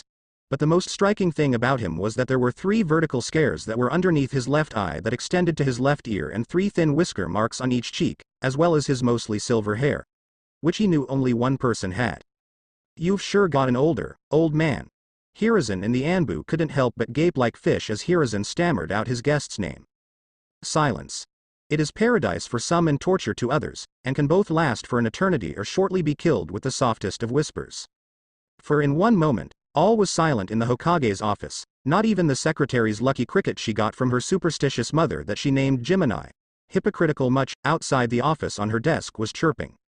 Hiruzen couldn't believe what was in front of his eyes. The very boy whom he had just been thinking about was standing, not 15 feet away, right in front of him. Along with 2 large wolves standing on either side of him. He also saw that despite living in such a dangerous place, Naruto had grown well and had the look of a professional shinobi about him, which was easy to tell just by looking at how fit and muscular he became, though Hiruzen was saddened by the fact that Naruto seemed to have lost an eye in that forest, judging by the fact that there was an eye patch that was over where his right eye should have been. Though it was odd that there was the kanji for suppression on it, but Hiruzen shrugged since he thought that Naruto had it for fashion purposes. He then looked at the boy's lone eye and saw nothing but cold indifference, that showed no happiness, joy, anger, resentment, sadness, fear, or even pain, but he inwardly winced when he thought that pain was a better alternative to the cold indifferent expression in Naruto's eye. But the small frown that graced Naruto's face, along with the indifferent expression in his eye, at least made Hiruzen somewhat relieved that he wasn't abducted by Danzo and turned into an emotionless child drone. Naruto. The old Kage began to say, only for him to be cut off. If you are thinking that this is some type of a reunion of sorts, don't even bother, for I am only here to say that I wish to sign up for the academy, nothing more. Naruto said in a cold voice, not wanting to be in Hiruzen's presence for any amount of time longer than what was necessary. He didn't want to be anywhere near the man who felt that the civilians and shinobi were somewhat justified to use him as some sort of personal punching bag to relieve their anger and frustration out on. Hiruzen was silent for a few moments, Naruto's interruption shocking him greatly, before he managed to find his voice. Why? Why yes. But, Naruto, what happened to you in the forest, and can you tell me why there are wolves following you? He said, motioning to Rias and Akino, who were giving the Hokage and his personal Anbu slight glares, making the people on the receiving end feeling a bit nervous and the slightest bit uncomfortable. Naruto then closed his eye and looked to be in deep concentration before he opened his eye and spoke. Let me see. I hope I don't appear to come off as rude and all that, but I am sorry to say that I am going to have to tell you that I am disinclined to acquiesce to your request. Naruto said, causing everyone in the office besides him and his battle wolf familiars to gain a look of confusion, until he said, means, no, causing Hiruzen to frown a little and the Anbu to become tense slightly. Not caring that he refused the Hokage's demand, Naruto then continued, after all, Hokage Dono, it's not as if telling some secrets could cause harm to anyone. What with them being harmless and all that, which caused Hiruzen to flinch and recoil as if he was hit by something, while getting a saddened look on his face. Well. Then, would you consider moving back into your home, at least? Hiruzen asked, hoping that Naruto would go back to his family's house, and saw that Naruto was thinking again before he replied. To answer your question, Hokage Dono, I think. If I were to put this situation into perspective of our current society, and see that since I have not yet attended the Ninja Academy, nor have I graduated from said place and received a forehead protector making me by law an adult, that means I'll have to go back there, since technically I am still classified as a child. Naruto said, as he placed his hand on Akino's head, which made Hiruzen inwardly sigh in relief at that, but then Naruto continued speaking, however, if Kushina for any reason won't allow my friends to stay in the house, then I will seek an apartment to live in, or a plot of land to buy and build my own house on it. Hiruzen sighed at Naruto's condition to moving back, and saw that the two wolves had faces which looked like they would try to dare Kushina to say no, but he eventually nodded anyway. Fine. If Kushina won't allow the two wolves, I will help you find accommodations, and before you meet them, I should tell you beforehand that you might not recognize them at first, for your departure was hard on both your mother and sister, he said, and saw that Naruto didn't even flinch or react at the news concerning his family. However, unknown to Hiruzen at that moment, Naruto was indeed thinking about what the old Kage had just said. So, they finally realized that I actually exist and now they acknowledge the fact that I do matter to them. Sigh, still that doesn't mean I will just forgive or forget what they have done to me so easily, he thought, as Thea spoke up. You know, husband, if you had left a note, I bet that they wouldn't have taken you leaving so hard, Thea said, only to be rebuked by the second voice. No, they would have felt even worse if he did. Bitch, husband was in the right to do what he did, the voice retorted, which made Thea get really irritated. No, you're wrong, you whore. If he would have left a note, they probably would not have automatically assumed the worst case scenario possible. And I already told you, skank, do not to call my Naruto-kun your husband. I am his real wife. Not you, you slutty concubine charlatan. Thea shouted at the owner of the second voice, who retaliated to Thea's shouting at her, by flipping the bird at her, which enraged Thea, and once again they started to fight, and just like last time, Naruto drowned them out again. And upon seeing that Naruto wasn't going to speak again, Hiruzen opened a desk drawer and brought out a piece of paper and began to write into it. This letter will let you into class 201A. Give it to instructor Iruka Amino, he's a good person. I will also let you know ahead of time that this class has the clan heirs in it, including your sister. Naruto nodded as he then approached the desk and accepted the letter from Hiruzen, which was after the old Kage had wrote something down on it, and then placed the Hokage seal on it, which he then gave the letter to Naruto, who had then proceeded to walk out of the room, with the two wolves following behind him. Hiruzen then let out a sigh, that he didn't know he was holding as he looked at the now unconscious Chunin still embedded in the wall, as well as the door that was on the floor. Someone please get him, and whoever else was outside, along with Hanako, the secretary, to the hospital, and have a repairman to fix the door. He ordered and the Anbu nodded, and one of them went to the embedded Chunin and got him out, after struggling to do so for about 10 minutes, while the others went out of the office and gathered up Hanako who had fainted while Naruto and him were talking, and the other Chunin who was knocked out, then headed to the hospital. After they were gone, Hiruzen went back to doing the paperwork, but stopped, for during the time his eyes were off of it, the paperwork magically quadrupled, making the old Kage think to himself, how the hell did this get here? And then, after thinking for a few seconds, I curse you, Minato, for taking the secret of defeating this monstrosity called paperwork to your grave, he thought, while beginning to break down and cry. Ninja Academy Classroom 201A. The Academy, one of the largest buildings in Konohagakure and located directly at the base of the Hokage mountain. It was for decades, and still is the place where prospective ninja are trained to become genin, and where official ninja receive their assignments from the Hokage's office, which is also located in the academy, and was also founded by Tobarama Senju the Naidame Hokage out of military necessity, to produce shinobi for the First Shinobi World War. Now inside the academy, is a classroom, 201A, now it wasn't different than any of the other rooms on the first and second levels, which were large and had high ceilings that were made that way, based on the theory that larger classrooms lead to expansive education, which carried over to the blackboard itself, for some reason. And placed in front of the blackboard was a podium, situated far from the students' desks and put in a position where the teacher could view everyone. But what separated this particular room from the others, was that the famous shinobi of Konoha such as the Sannin, Kakashi Hatake, Asuma Sarutobi, other less known shinobi, and even the famous Yondaime Minato Namikaze all graduated from it. And this generation's shinobi hopefuls were inside the class, including the clan heirs, which consisted of Shino Aburame, Shikamaru Nara, Choji Akamichi, Kiba Inuzuka, Hinata Hyuga, Ino Yamanaka, Sakura Haruno, who despite not being a clan heir, was the daughter of Mebuki Haruno, the head of the civilian council, which was unfortunately for Hiruzen and the shinobi council still around. Sasuke Uchiha, dubbed the last Uchiha by the civilians and elders of the village, even though his mother Makoto was still alive. As for what the clan heirs and Sakura are wearing, just imagine pre-Shippuden clothes on Shino, Kiba, Hinata, Ino, Shikamaru, Choji, Sakura, and Sasuke. Lastly, in the back left corner, which was mostly abandoned since the other kids didn't want anything to do with her, was Natsumi Uzumaki Namikaze, the Namikaze clan heiress, the friendless class loner and current dead last due to being ostracized by everyone, which included her one-time friends in the class due to certain events that happened over the 5 years that Naruto had ran away. She was currently the tallest student in the class, standing around 54, and her hair reached between her shoulder blades and was tied into a low ponytail, with 2 bangs hanging down both sides of her face. She was wearing a burnt orange, kimono-style blouse, held closed by a broad black obi that matched her black mini-shorts and black thigh-high tights. Her blouse was deliberately closed quite low, revealing her sizable cleavage of her mid-D-cup breasts that she had got due to getting an early form of puberty. She also beat by 2 sizes a certain Hyuga who had high CCs by also having an early form of puberty, and whom was rather jealous of Natsumi for having a larger chest than her. Which Natsumi was proud of, and wore her blouse that way due to her mindset of wanting to be a real kunoichi and use her natural looks as a distraction to use against shinobi and other kunoichi.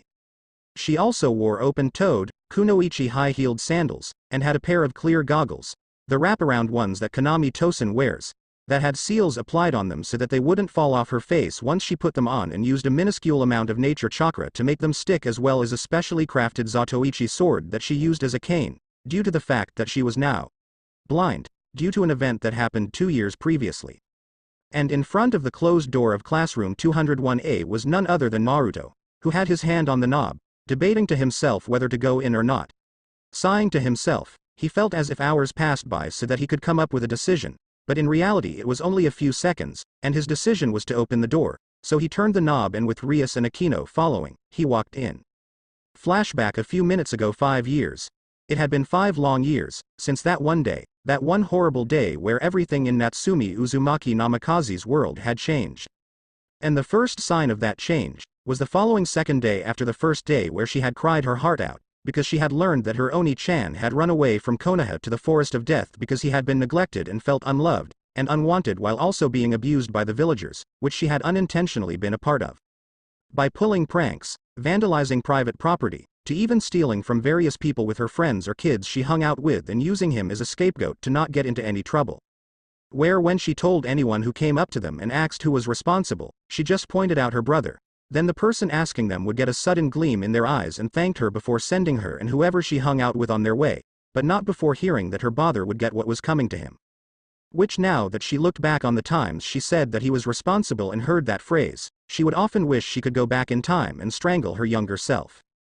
And on that second day, out of guilt that was tearing her heart apart from the inside, she told her mother everything that she had ever done to her Oni-chan. Which ranged from the unintentional abuse she gave him, by using him as a scapegoat so that the civilians would have an excuse to beat him even though she didn't know that, to telling him a few times that their mother loved her more than him, and lastly that she had banned any child their age from befriending him, so that she could have all of his attention for herself.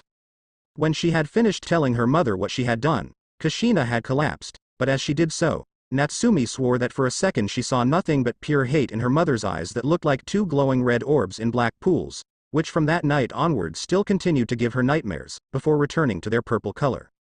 So not knowing what else to do at the moment, she, with the help of a few shadow clones, put her mother in her bed and ordered one to stay in the room to notify her of any changes in her mother's condition.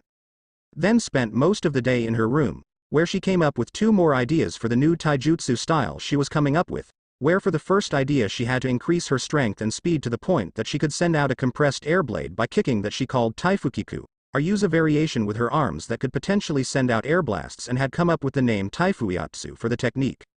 While for the other idea, which she based off of the fundamentals of the first idea of the taijutsu style she was creating that she had dubbed Kiru, was that she had to kick the air hard enough to jump off of it, where she could stay in the air for much longer than usual, which she called Tengoku Uruku. When she woke up the next day, after experiencing her first nightmare about her mother having those red and black eyes, her clone who had been in her mother's room the whole time popped, giving her the memories of her mother about to awaken. When she got to her mother's room, and asked her mother when she woke up how she was doing. Kushina wouldn't answer her except with only a blank stare that made her want to crawl under a rock, and that blank stare, which also haunted her dreams, even if she didn't know it yet, was the first sign that her world changed. Flashback end inside classroom 201A. Natsumi Pav, currently the Namikaze heiress, was listening with a bored expression to her class Chunin instructor Iruka Amino drone endlessly on about the history of Konoha, which she had heard about 10 different times, for this month alone. Sure, it was informative and very interesting for her to hear about the history of her home that she grew up in, the first time that Iruka had lectured about the subject. And somewhat nice to hear the history of her village the second and third times that Iruka had talked about it. But as time went on, Iruka had for some reason began to speak really long lectures about the subject. And she became less interested in it, until she liked the rest of the class. With the exception of a certain flat-chested, pink-haired howler monkey fangirl, who at the moment almost every part of her being was thinking about doing something raping the resident duck butt-haired last Uchiha in Konoha, although his mother Makoto was still alive and living in the village. Though that meant nothing because the civilian council, along with the elders, had constantly pampered him, giving him a spoiled rotten attitude.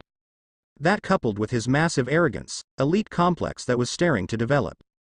And his mindset of an avenger, which developed because his sister, who he was thinking about how to kill currently, had massacred the Uchiha, when in reality she only went after the men and Uchiha elders plotting to overthrow Konoha.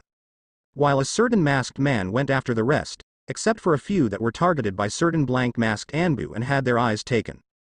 Also, in a very small part of his mind, he was thinking about the third legs of the male species he was a part of that he saw when he went to the hot springs the other day, and was fascinated by them, bored to the point that they were on the verge of falling asleep. Also, it didn't help that Iruka was a person who spoke in a tone of voice that made the lectures he was saying boring.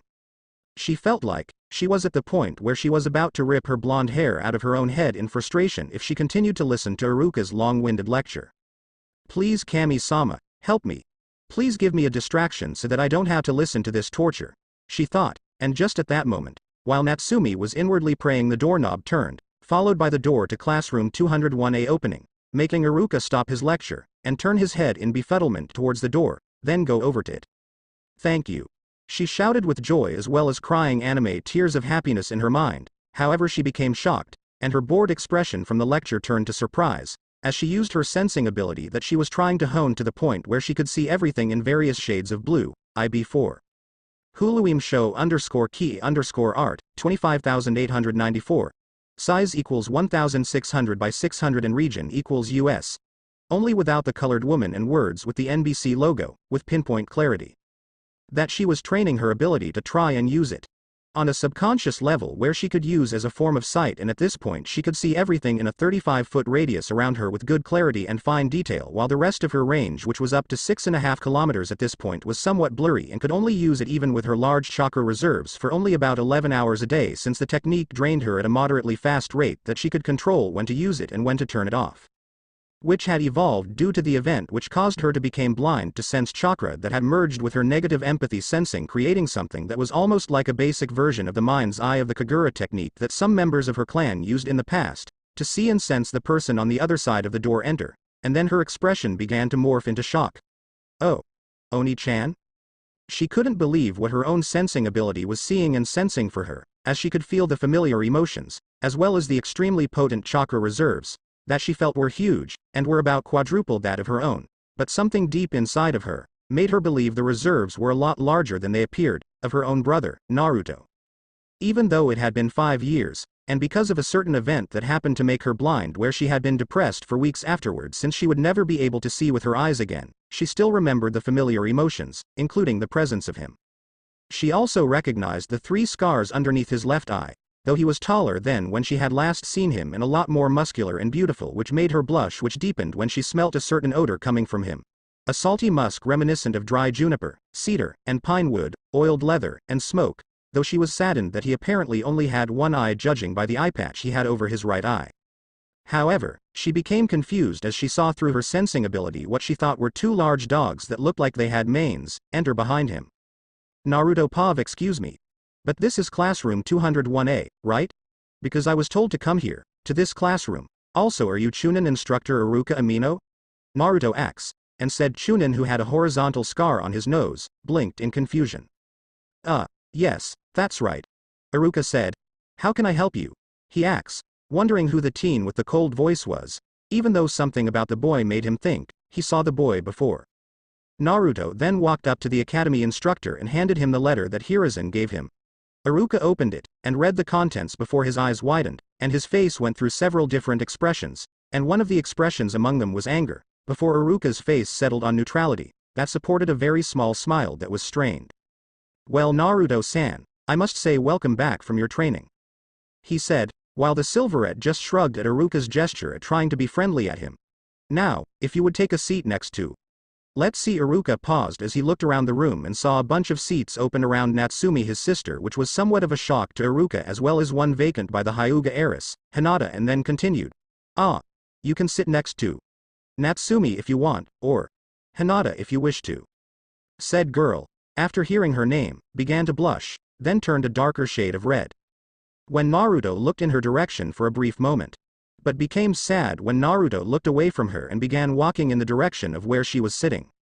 Which made her angry, and in her mind the Hyuga heiress promised to herself to make sure that she would stop her, the lying Kyuubi spawn, from making friends with the new boy, who in her own opinion was really beautiful and hot, who greatly reminded her of the lying Kyuubi spawn's brother that she still had a massive crush on, though admittedly she was a little ashamed that she allowed the Kyuubi spawn to drag her into using her crush as a scapegoat, that the lying Kyuubi spawn drove away.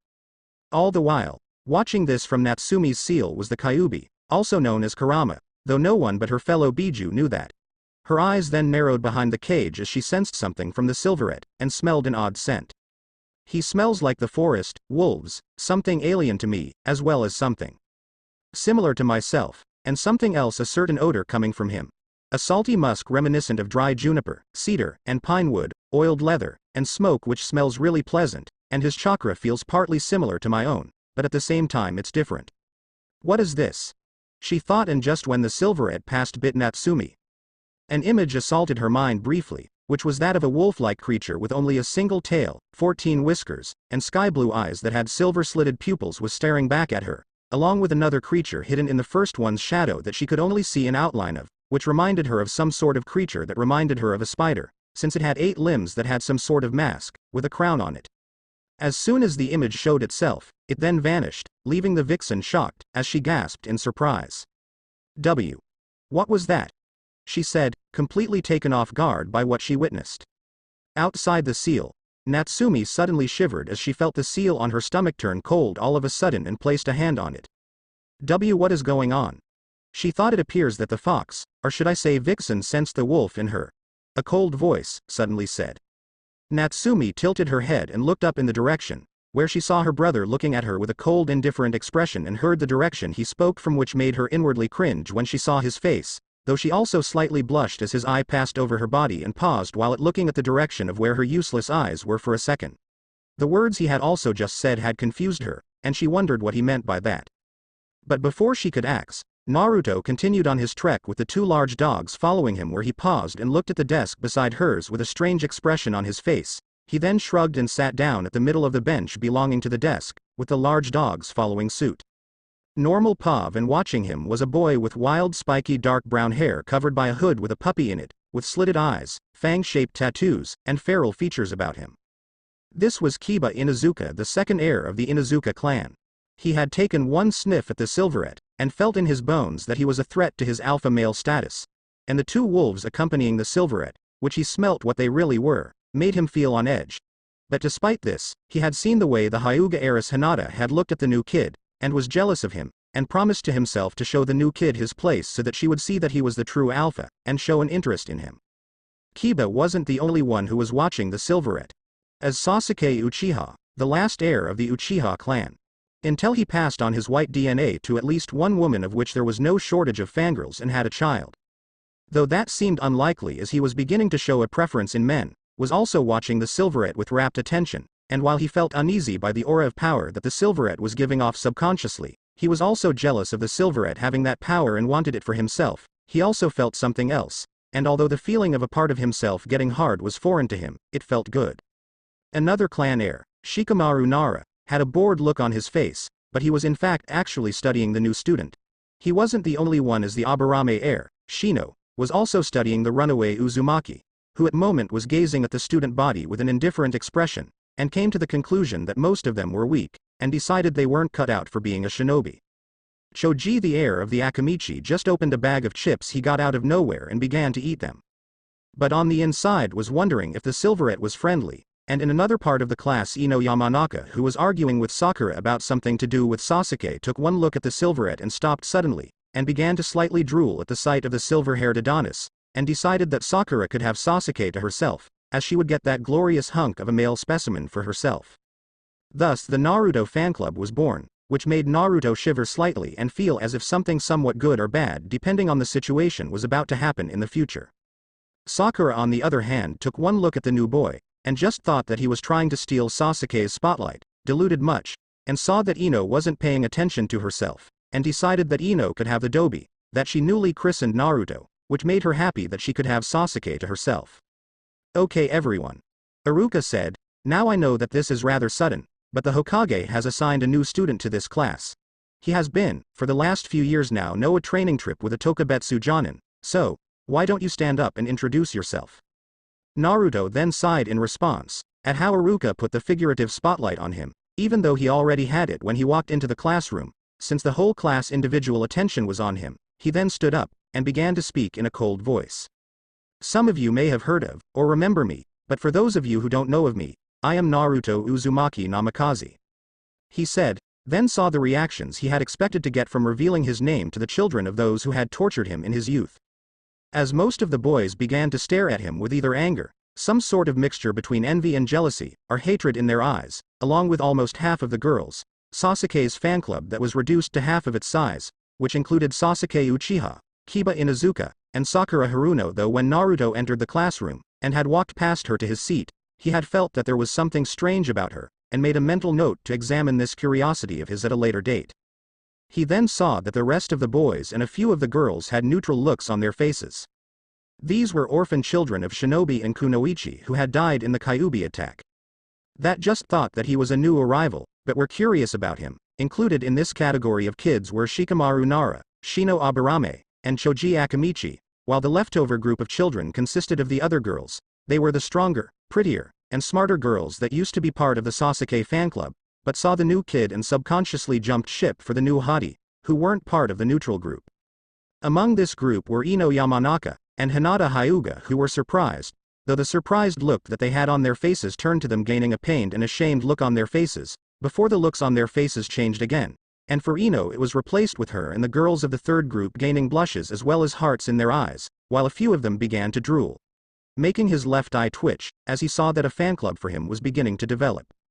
As for Hinata, the pained and ashamed look she briefly had, changed to a look that she gave him that was filled with lust. It weirded him out, and caused him to inwardly shudder a little with disgust at seeing that look on a 12-year-old girl, who also happened to be the shortest kid in the class, standing at 47. While Natsumi was different than what he had expected, as she was subdued, and had several emotions on her face, with the most prevalent being sadness. He then wondered why she was different, but decided after a moment to continue on with his introduction. I have very few likes, and among them are training, my friends Rias and Akino here, gardening, as well as meditating. I dislike hypocrites of any kind, rapists, liars, people who commit public acts of vandalism and get away from it, as well as people who frame me for no reason other than to escape punishment, as well as a few other things. Also, my dream is to be the strongest shinobi in the world, and to surpass someone who I consider precious, as they were like a grandfather to me, and to show a few people what they could have had, if they hadn't thought of casting me aside for temporary fame and false friends. Natsumi, Ino, and Hinata winced at Naruto's introduction. Hearing about how he disliked liars and vandalists felt like a slap in the face for Ino and Hinata, since those words brought up memories of times they had done questionable things with her as children, where she had dared to call them her best friends. But for Natsumi it felt like a stab to the heart, which made her heart feel worse since Naruto mentioned that he had also disliked people who had framed him. And when Naruto said the second part of his dream, she was almost in tears, as what he said made her relive every memory she had of her childhood, and desperately wished that she could turn back time, and strangle her younger self, for causing her Oni-chan so much pain, even if she had only unintentionally caused him to have so much torture during their childhood. That to the current moment she still fully blamed herself for. Iruka nodded at that, while faintly giving a smile, and was about to speak up when Naruto cut him off by finishing his introduction. Also, I will let you know beforehand that I am not interested in making friends at the moment, with any of you, for I know that the only thing some among you are capable of doing right, is to stab someone else in the back, even if it meant you were seen in a positive light by everyone else that you thought were close to you. Naruto trailed off as he had seen some of the kids, which included a few of the clan heirs, flinch, which made him mentally note that these kids were the ones that he could rely on the most if he was teamed up with them on a mission, since they seemed to have some sense of morality about them. Then he spoke up, and lastly, to finish my introduction. I would like to say that for those of you who have wronged me in any way, I am willing to forgive you, but for me to do so, you must be able to earn my trust and some form of my respect beforehand, so that I can know that your motives for wanting me to forgive you are pure. Naruto said, and noticed he had left the whole room spellbound, and had also noticed that some of the kids who had flinched gained thoughtful expressions in their faces for a brief moment, then noticed that Natsumi, even though she tried to hide it, had a hopeful expression on her face, as she looked in his direction, at him. Well, that was. Thank you, Naruto, for sharing that with us. Iruka said, after he mostly regained his composure. You can sit down now. Naruto nodded, then sat back down, as Iruka continued with his lecture. A few hours later, the rest of the school day went by really slowly in Naruto's opinion, as the students began to leave the academy. He and his familiars were heading for the gate, and were almost at it after getting away from his new fan club and narrowly escaping a Hormonal-driven Hyuga who experienced puberty early, when a gruff voice got his attention. Hey! Naruto turned, and there stood the second heir of the Inuzuka clan, giving him a death glare, though it was quite amusing to him as the kid was almost a foot shorter, and whatever image he was going for, was kind of ruined because he had to stare up at Naruto's face. Deciding to humor the Inuzuka, since he provided him some amusement, and that she taught him to be polite when meeting someone for the first time, and by taught, Naruto meant he had the manners to be courteous when meeting other people for the first time, pounded into him. Naruto asked, "What can I do for you?" And Kiba's glare, if it could got more intense, which only made what the Inuzuka was doing a lot more amusing to Naruto. Stay away from Hinata. Kiba growled out, and the Silverette's left eyebrow rose at that. May I inquire as to why? Naruto asked, and saw that the Inuzuka's face became red with anger at that. He was also quite confused about why the Inuzuka told him to stay away from Hinata, as he was pretty sure he didn't want to be anywhere near the mostly obsessed Hyuga. Just shut up and stay away from her, wolf boy. Kiba shouted, and attempted to march up to Naruto and hit him, but stopped impaled as the two large wolves began to bristle and growl at him. Though what was strange about this, was that Kiba's face didn't pale because of the wolves, no, he paled in fear because of the intense stare that Naruto was giving him, and the image of a giant hybrid between a wolf and a dragon which was larger than the Kyuubi was staring at him for a few seconds before vanishing. I wouldn't shout at me if I were you, Naruto said in his cold voice, but his voice had an added edge to it, causing Kiba to pale even more, and begin to leak liquid down his pants. My friends are very protective of me, and if anyone tries to do more than speak or be friendly to me, they will personally take it as a threat and attack. The Inuzuka, who then tried to save what remained of his reputation, as the two were beginning to draw in a crowd of students, gave Naruto a glare, and a humph. But it was a rather weak glare that looked rather comical, and when Kiba tried to grunt at him it came out more like a whine, which made the students begin to laugh, as the Inuzuka stormed off, at a moderately quick walk, while deluding himself to believe that he was the true alpha and not because he made himself look like a fool in front of his fellow students, while pissing his pants. Something that his mother and sister teased him about when he arrived home later, which made his anger for the Silverette pretty boy grow to new heights.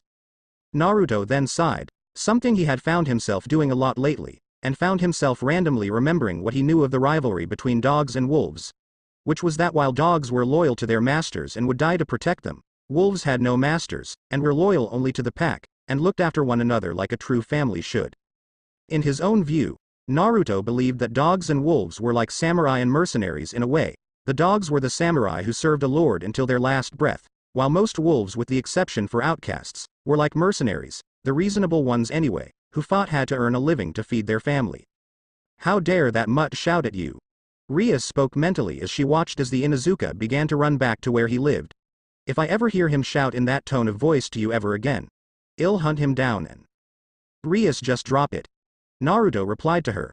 We're not here to indulge the children by picking fights with them. Which was somewhat ironic since Naruto was the same age as Kiba, but at the same time he was older mentally, so he didn't consider himself as a child, and was above stooping to their level. However, if Kiba and people like him were to suddenly get, let's say, pranked and no one found out who the culprit behind the pranks was, Well, that was another story altogether, and hypothetically speaking, he also might have developed a few genjutsu which he developed when he was bored, that he could use, which were a barrel of laughs to anyone but the victim, and he believed that Kiba was a fine first, let's say, test run to use them in certain combat situations that he promised to, hypothetically speaking, prank him the next day in class. After all, this was just speculation, of course. It's not like he had tagged the clueless Inuzuka with a timed fart seal that might or might not go off tomorrow at lunchtime when the Inuzuka was in front of a lot of students, which would signal Naruto to start the genjutsus to pay back Kiba for what he just did by yelling at him and disturbing his inner peace. But then again, this was just speculation, so who knows? Rias then sighed and gave Naruto a look. Even though you hardly show it, you're too nice for your own good. You know that, right? She said, and Naruto smirked. Would you girls prefer if I was a complete and total sadistic ass of a dictator who wanted nothing more than the destruction of the entire elemental nations as well as Natsumi and Kushina? Rather than what I became today, and am now standing before you, he said, and Rias, Thea, as well as the other being inside of him whose name was Midna. Round of applause for Naruto Kushina. All thought of that, and all three of them became unnerved at the image of an insane, sadistic Naruto causing death and destruction everywhere. Not really Naruto-kun, husband. They each said in a deadpan tone, causing Naruto to chuckle slowly. However, Akino on the other hand was softly giggling in a perverted manner as she imagined her ultimate fantasy where a sadistic Naruto kills an opponent in inhumane ways, then to her surprise grabbing her in her future human form, where then he would rip her clothes off of her defenseless self, and ravage her body for hours on end, and while doing so, he would use all manner of different tools to do so, which might and might not include whips and chains. Besides, girls, I might or might not use those genjutsus tomorrow as payback for what he did and might use him as a test run.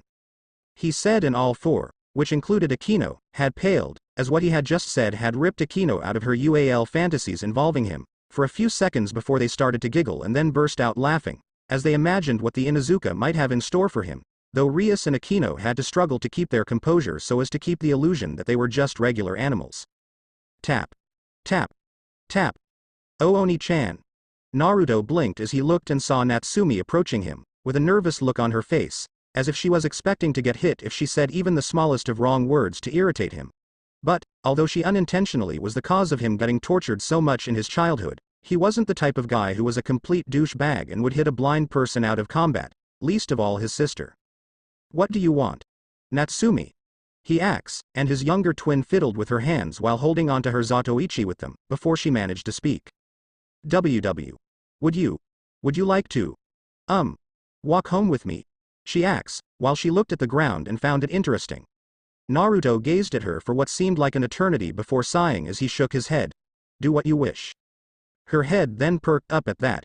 But, he trailed off, while watching how she, a supposedly blind person that he had noticed her condition when he had walked by her in the classroom, acted as if she was seeing him, and came up with a theory on the spot, and raised his hand, which she reacted to, proving his theory correct, that she had discovered an alternative way to use a form of sight, no matter how primitive it was to him, without the use of her eyes.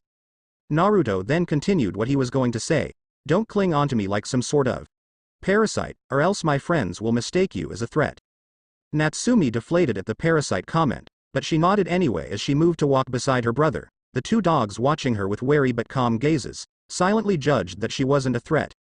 Natsumi was tempted to pet the closest one to her, which was Rias, but the look it had gotten in its eyes prevented her from doing so. The two Uzumaki children then left the academy grounds, heading in the direction of the Uzumaki Namikaze clan home. Half an hour later, it had been 30 minutes since they left the academy. And Naruto had noticed how some of the people in the crowd of those who were glaring hatefully now acted towards him as they gave apologetic bows, greeted him as if they hadn't done anything wrong, or looked away from him in shame. And lastly, there were the ones who stared at him, not with hate, but in jealousy because of how nearly every single civilian woman to Kunoichi was looking at him with lustful stares like he was a prime piece of meat. And were massively blushing, while some had hearts in their eyes, and others had blood leaking from their noses, which reminded him of how the female battle wolves had began to react around him recently, as well as the males who were mated to some of the females, as those males were more friendly around him for some reason, saying that he was the cause of them having a fun time with their mates or something like that. Including the fact that when they looked at Natsumi, their eyes filled with barely concealed anger and hatred. Natsumi noticed it as well, but didn't comment, seeing as how she got used to it. And remembered That this change in personality that the residents of the hidden village of Konohagakure, that she started to dislike greatly, had started after Naruto had left the village, and that the cause of their change was when the known truth of what actually happened on October the 10th. 12 years previously, which to Natsumi, that ever since she could remember, was a joyous celebration of her father's triumph over the Kyuubi and was also her birthday, had turned into a horror-filled walking nightmare that was in her own definition hell on earth, where the civilians and shinobi had removed their emotional masks of being a peaceful, happy people who looked after one another, to show their real faces, that she was sure she had experienced only small part of what Naruto had to endure for so many years, alone. Was revealed to the village a week after the civilian council was suspended indefinitely from council meetings, and banned permanently from shinobi affairs while Kushina was put under house arrest. Which was about how the Sandame confessed to everyone in the village about how he and Kushina had lied to them about the Kyuubi being sealed into her brother, and was instead truthfully sealed into her. And when the truth was revealed, only a small amount of the shinobi who hated Naruto, and some of the civilians that equaled a mere 35% became depressed after that, and of them a very small portion, around 2% of them, even committed suicide by seppuku. Of course, there was still a huge amount of shinobi, and civilians, about 65% of the village, who still saw Naruto as the fox wanted him dead at the time, which to this day they still do, but back then when they had been told the truth, the people in their anger chose her as their new scapegoat for their pain.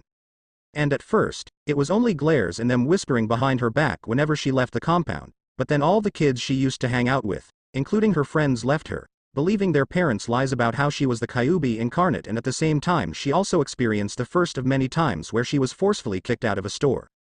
Then after that, 3 years ago at exactly the same day and month, where she had lost the use of her eyes a year later. A mob attacked her for the first time, and while she was strong enough to handle the chunin in them. The Jonin were another matter entirely also, along with various rumors that sprung up about her from some sources, Ino, her mother, the Yamanaka clan women, and a certain pink-haired howler that was the head of the now less powerful civilian council, and some bribes that exchanged hands. Most of the 33% of the population that didn't hate her brother and didn't mind her, had began to hate her. It wasn't until about 4 months ago or so that the mob attacks had stopped altogether for some reason, and everyone just settled for glaring hatefully at her, but even so, she avoided everyone and mainly stayed in the compound, but thankfully, not many people were out. However, she still didn't let her guard down. It took 15 more minutes, until they had arrived at the front gate of the house, and after passing through it, which made Naruto inwardly thankful that even though genetically he was mostly no longer a namikaze in the traditional sense, the blood seals on the gate still let him through, which made him believe that the gate opened because of his Uzumaki blood.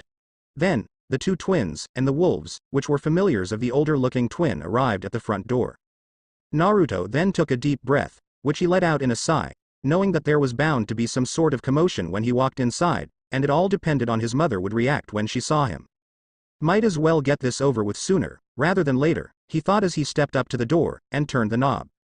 In the house itself, Kushina and Makoto were still talking, and Kushina was telling the Uchiha matriarch about how she could have done a lot different and better with Naruto, with the Uchiha trying to assure her that although what she did was horrible by most people's standards, she still regretted deeply doing what she had done to him.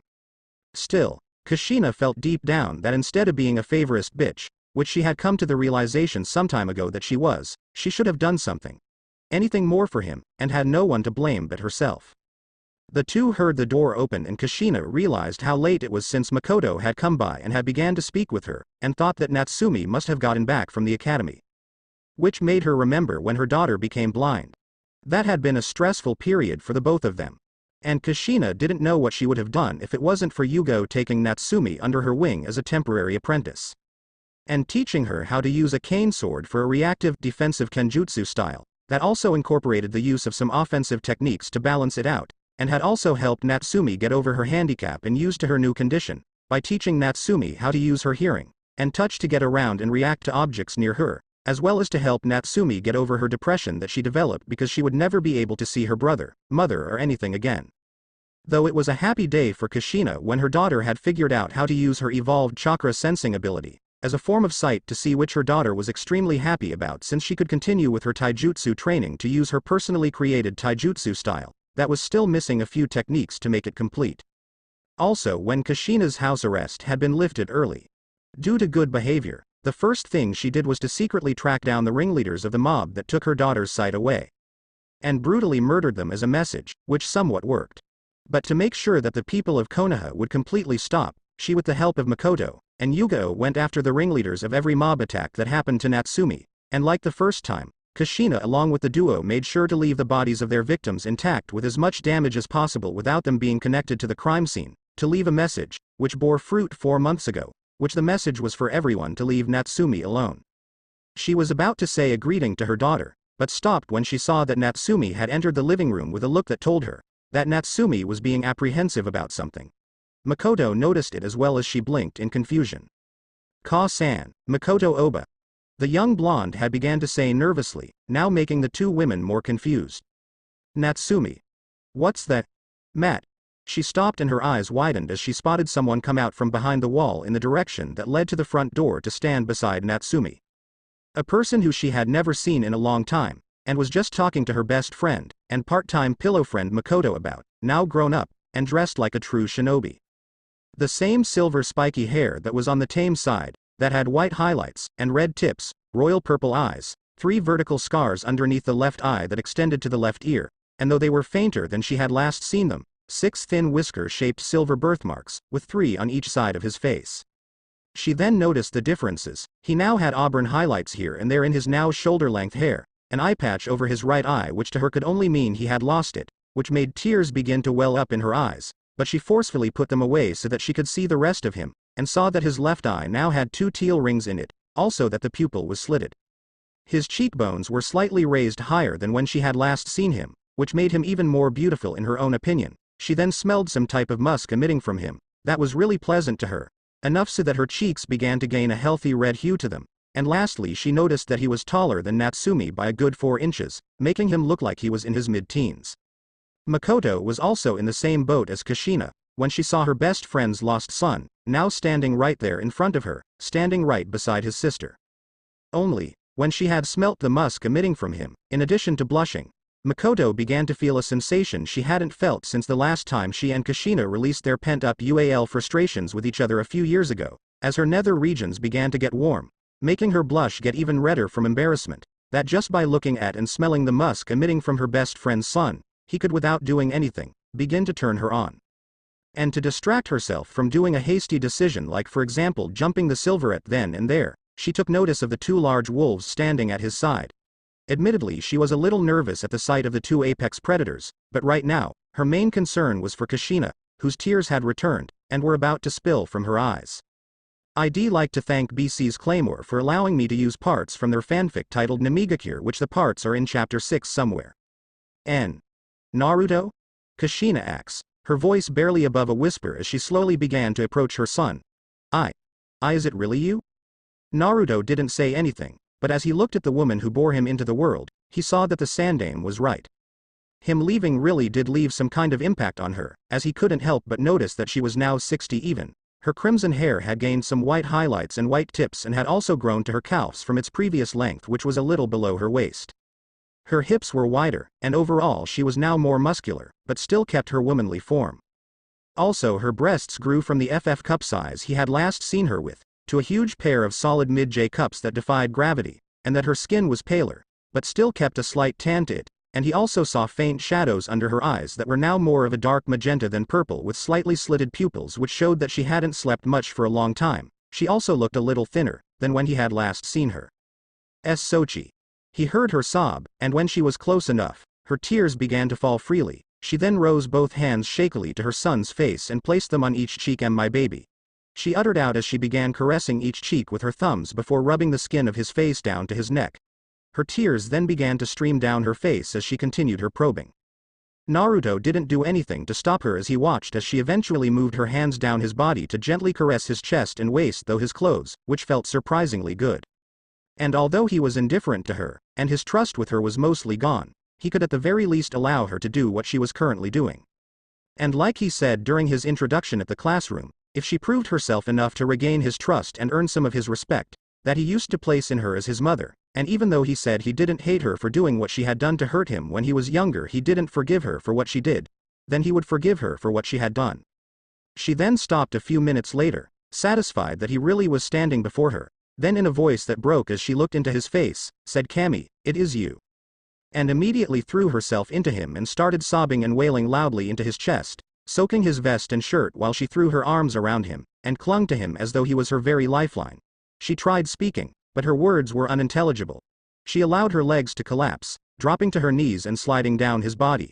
She was now crying into his stomach, while still uttering words that were incomprehensible through her tears. And when Kushina threw herself into him, Rias and Akino looked as if they would attack her, but Naruto told them telepathically to not do anything, as he let his mother hold on to him. Though he was slightly bewildered by what she was doing. It was then that he noticed Makoto, who was both smiling and crying at the same time. She simply nodded at him, and looked at Natsumi, who did the same thing and got the gist of what they were telling him to do. So reluctantly, and to make sure he wasn't a complete jerk, he knelt down to one knee while maintaining Kushina's grip on him, and wrapped his own arms around her. Kushina, feeling this, clung to Naruto even more tightly and began to cry louder. And after a few minutes, she pulled her face out of his chest and rested her chin on his shoulder, and brought one of her arms behind his neck and held him to her by the back of his head. "I am so sorry. I am so sorry," she kept repeating to him over and over as she got quieter, her energy leaving her upon having cried so much, and so hard. So after letting Kushina hold onto him for some time, he moved to let go of her, but stopped when she cried out no, and clung to him even more tightly. When he looked at her with confusion and slight apprehension, she then explained her action. "Please. Baby. Just hold me for a few more minutes. I don't want you to let me go yet, and I don't want to let you go, either." He didn't fully understand her request, but nonetheless acquiesced with a slight nod. Kushina then leaned into him even more as he gently tightened his hold on her. He felt her hands then begin to roam his back and come around his chest, just rubbing both clothing and skin. And in a corner of his mind, he couldn't help but notice how the feel of her huge breasts were pressed up against his chest, and wondered why she wasn't wearing a bra, since he could also feel her hardened nipples pushing against him as well, which was something that he had never paid any attention to whenever he had received a rare hug from her before he left. He then inwardly cursed his wolf-like instincts for being in the presence of a prospective alpha mate as his body started to react, especially a certain part of his anatomy on the lower half of his body, when she started to get more affectionate with him. She kissed his face several times, and he twice caught her licking her lips after kissing him. She also buried her face into his chest or into his hair several times, inhaling deeply as if to take in his body's smell, which she actually was doing since she couldn't get enough of that pleasant musk emitting from him. It also didn't help that she was wearing a knitted short-sleeved indigo sweater dress with a V-cut that had a black belt with a buckle on and reached mid-thigh, as well as beige stockings, which revealed all of her curves as well as her toned legs and arms, as well as showing a large amount of her cleavage with some sweat running down it since it had been a particularly hot day out. He had also seen the tattoos on her right arm and left leg. What in the world is she doing? Naruto wondered, confused by her actions, though he made no move to stop her. Eventually she pulled back a few inches and brought both of her hands into his hair, gently strumming her fingers through it while also clenching her hands in it as well. She did this while putting his head down towards hers, and touched her forehead to his own. Makoto and Natsumi both noted the confusion on Naruto's face, as did Kushina. She was still shedding tears, though she wasn't crying vocally at this point anymore. Seeing his confusion, Kushina explained her actions to him once again. "I am sorry. This must be rather strange to you." And Naruto nodded in agreement, seeing as he had never seen this kind of behavior from her, when he was growing up before he had run away, which kind of reminded him of Janesu Gigi's Guinness search but much weaker and different. But before he could think further on it, she continued, "This just helps me get to know you, that's all." "Hun?" Naruto asks, being no less confused than he was before. "What she means, Naruto-kun." Makoto, who had used the kun suffix subconsciously, elaborated with a smile and drawing his attention towards her again. "Is that she is very sensuous. This is one of the ways in which she can familiarize herself with you. She learns through her senses, much like the same way that you do through your body. What you feel like, your scent. Even how you taste, if she can get away from it. These are things that stand out to her about people. This is her first step in really trying to get to know you." Naruto looked back at Kushina, who confirmed Makoto's explanation with a nod. She then brought her hands from his hair to his face and started caressing his cheeks once more, this time using the whole of each hand instead of just her thumbs. The expression on her face was still one of desperation, though it was milder now. Naruto then gave a very faint, soft smile, and closed his eye as he let her go while standing up. With Kushina responding in kind and stood up, but had not yet relinquished her hold on him. He then sighed as he opened his eye, and for the first time, since he arrived in Konoha, "I know you don't want to hear this from me. But at this point in time, I can't trust you, or Natsumi. He spoke in a slightly warmer tone of voice than his usual cold one, while Kushina just shook her head as she still held on to him. "It doesn't matter," she said, "you're back home, and that's all that matters to me." Naruto blinked at that. He had expected some type of confrontation from her, but she surprised him by doing the complete opposite of his expectations. So lost was he in his thoughts over it, he continued to let Kushina hold on to him. And after a few minutes, he came to the conclusion that many expectations he had regarding her would be broken over the coming years, simply by living in the same house as her. Which made him inwardly sigh, since it looked like Rias and Akino and him would be staying in the Uzumaki Namikaze clan house for the foreseeable future. And unknown to Naruto, Thea and the second being inside of him known as Midna, were watching the whole thing, and couldn't but smile to each other, as they felt the love Kushina had for her son through him. They knew it would take a while, but from what they saw of the Kyuubi's memories, Kushina was a very determined woman, and would do anything in order to win her son's trust back. However, what concerned them was that they felt, and smelt something different from Kushina when she had threw herself at him. And what they noticed, was that Kushina was no longer fully human, but something else, that the closest thing that they could compare it to at the moment was a Hanyu of sorts where Kushina was currently 2/3 human, 5/6 of something that smelt like the Kyuubi, and 1/6 of something that smelt similar to a demon but much stronger. They didn't want to trouble Naruto with this information at the moment, so they both decided to just watch as a mother was reunited with her son once again. Unknown location. That night after 5 years of slumber, IT had woken up, and IT finally knew how it came into being, as well as what it had been disgusted by, and IT also figured out where it was. And to start off, IT learned that it was the manifestation of Sakura Haruno's inner potential, and that she had manifested when she was discarded by Sakura, when she had started to become a fangirl in favor of being a serious kunoichi. Second, was that the manifestation of Sakura's inner potential now knew that it was disgusted with how the person that she manifested from turned out. In fact, she was so disgusted with Sakura's existence that she had chosen to give herself a new name, Ringo. And lastly, she learned that she was in the deepest part of Sakura's subconscious mind, where everything related to Sakura's common sense was thrown into. It was also in this place that Ringo also found out that she had not just been created solely from Sakura, but she had also partly manifested because of the chakra of a silver-haired boy who had helped Sakura and gave her just a tiny bit of his chakra when she was just a little girl and was bullied by several kids, in which he had saved her. And upon seeing a cut on Sakura, he, not knowing what else to do since the villagers hated him, had given Sakura a tiny portion of his chakra, which had the side effect of not only healing Sakura, which the silver-haired boy intended, but also allowing Ringo to be created, manifest and awaken some years after that event had happened. It also caused Ringo to gain a slight interest in the boy, which turned into infatuation when Sakura's most recent memories of the boy, whom had grown into a gorgeous stud in her own opinion, that Ringo found out was named Naruto, had introduced himself to the class. Ringo then thought to herself that if she could somehow get Naruto's attention, then maybe he might somehow be able to help her get out of Sakura. She then began to think of what he might accept for helping her to get out of this disgusting place, which was Sakura's head. Thanks for watching.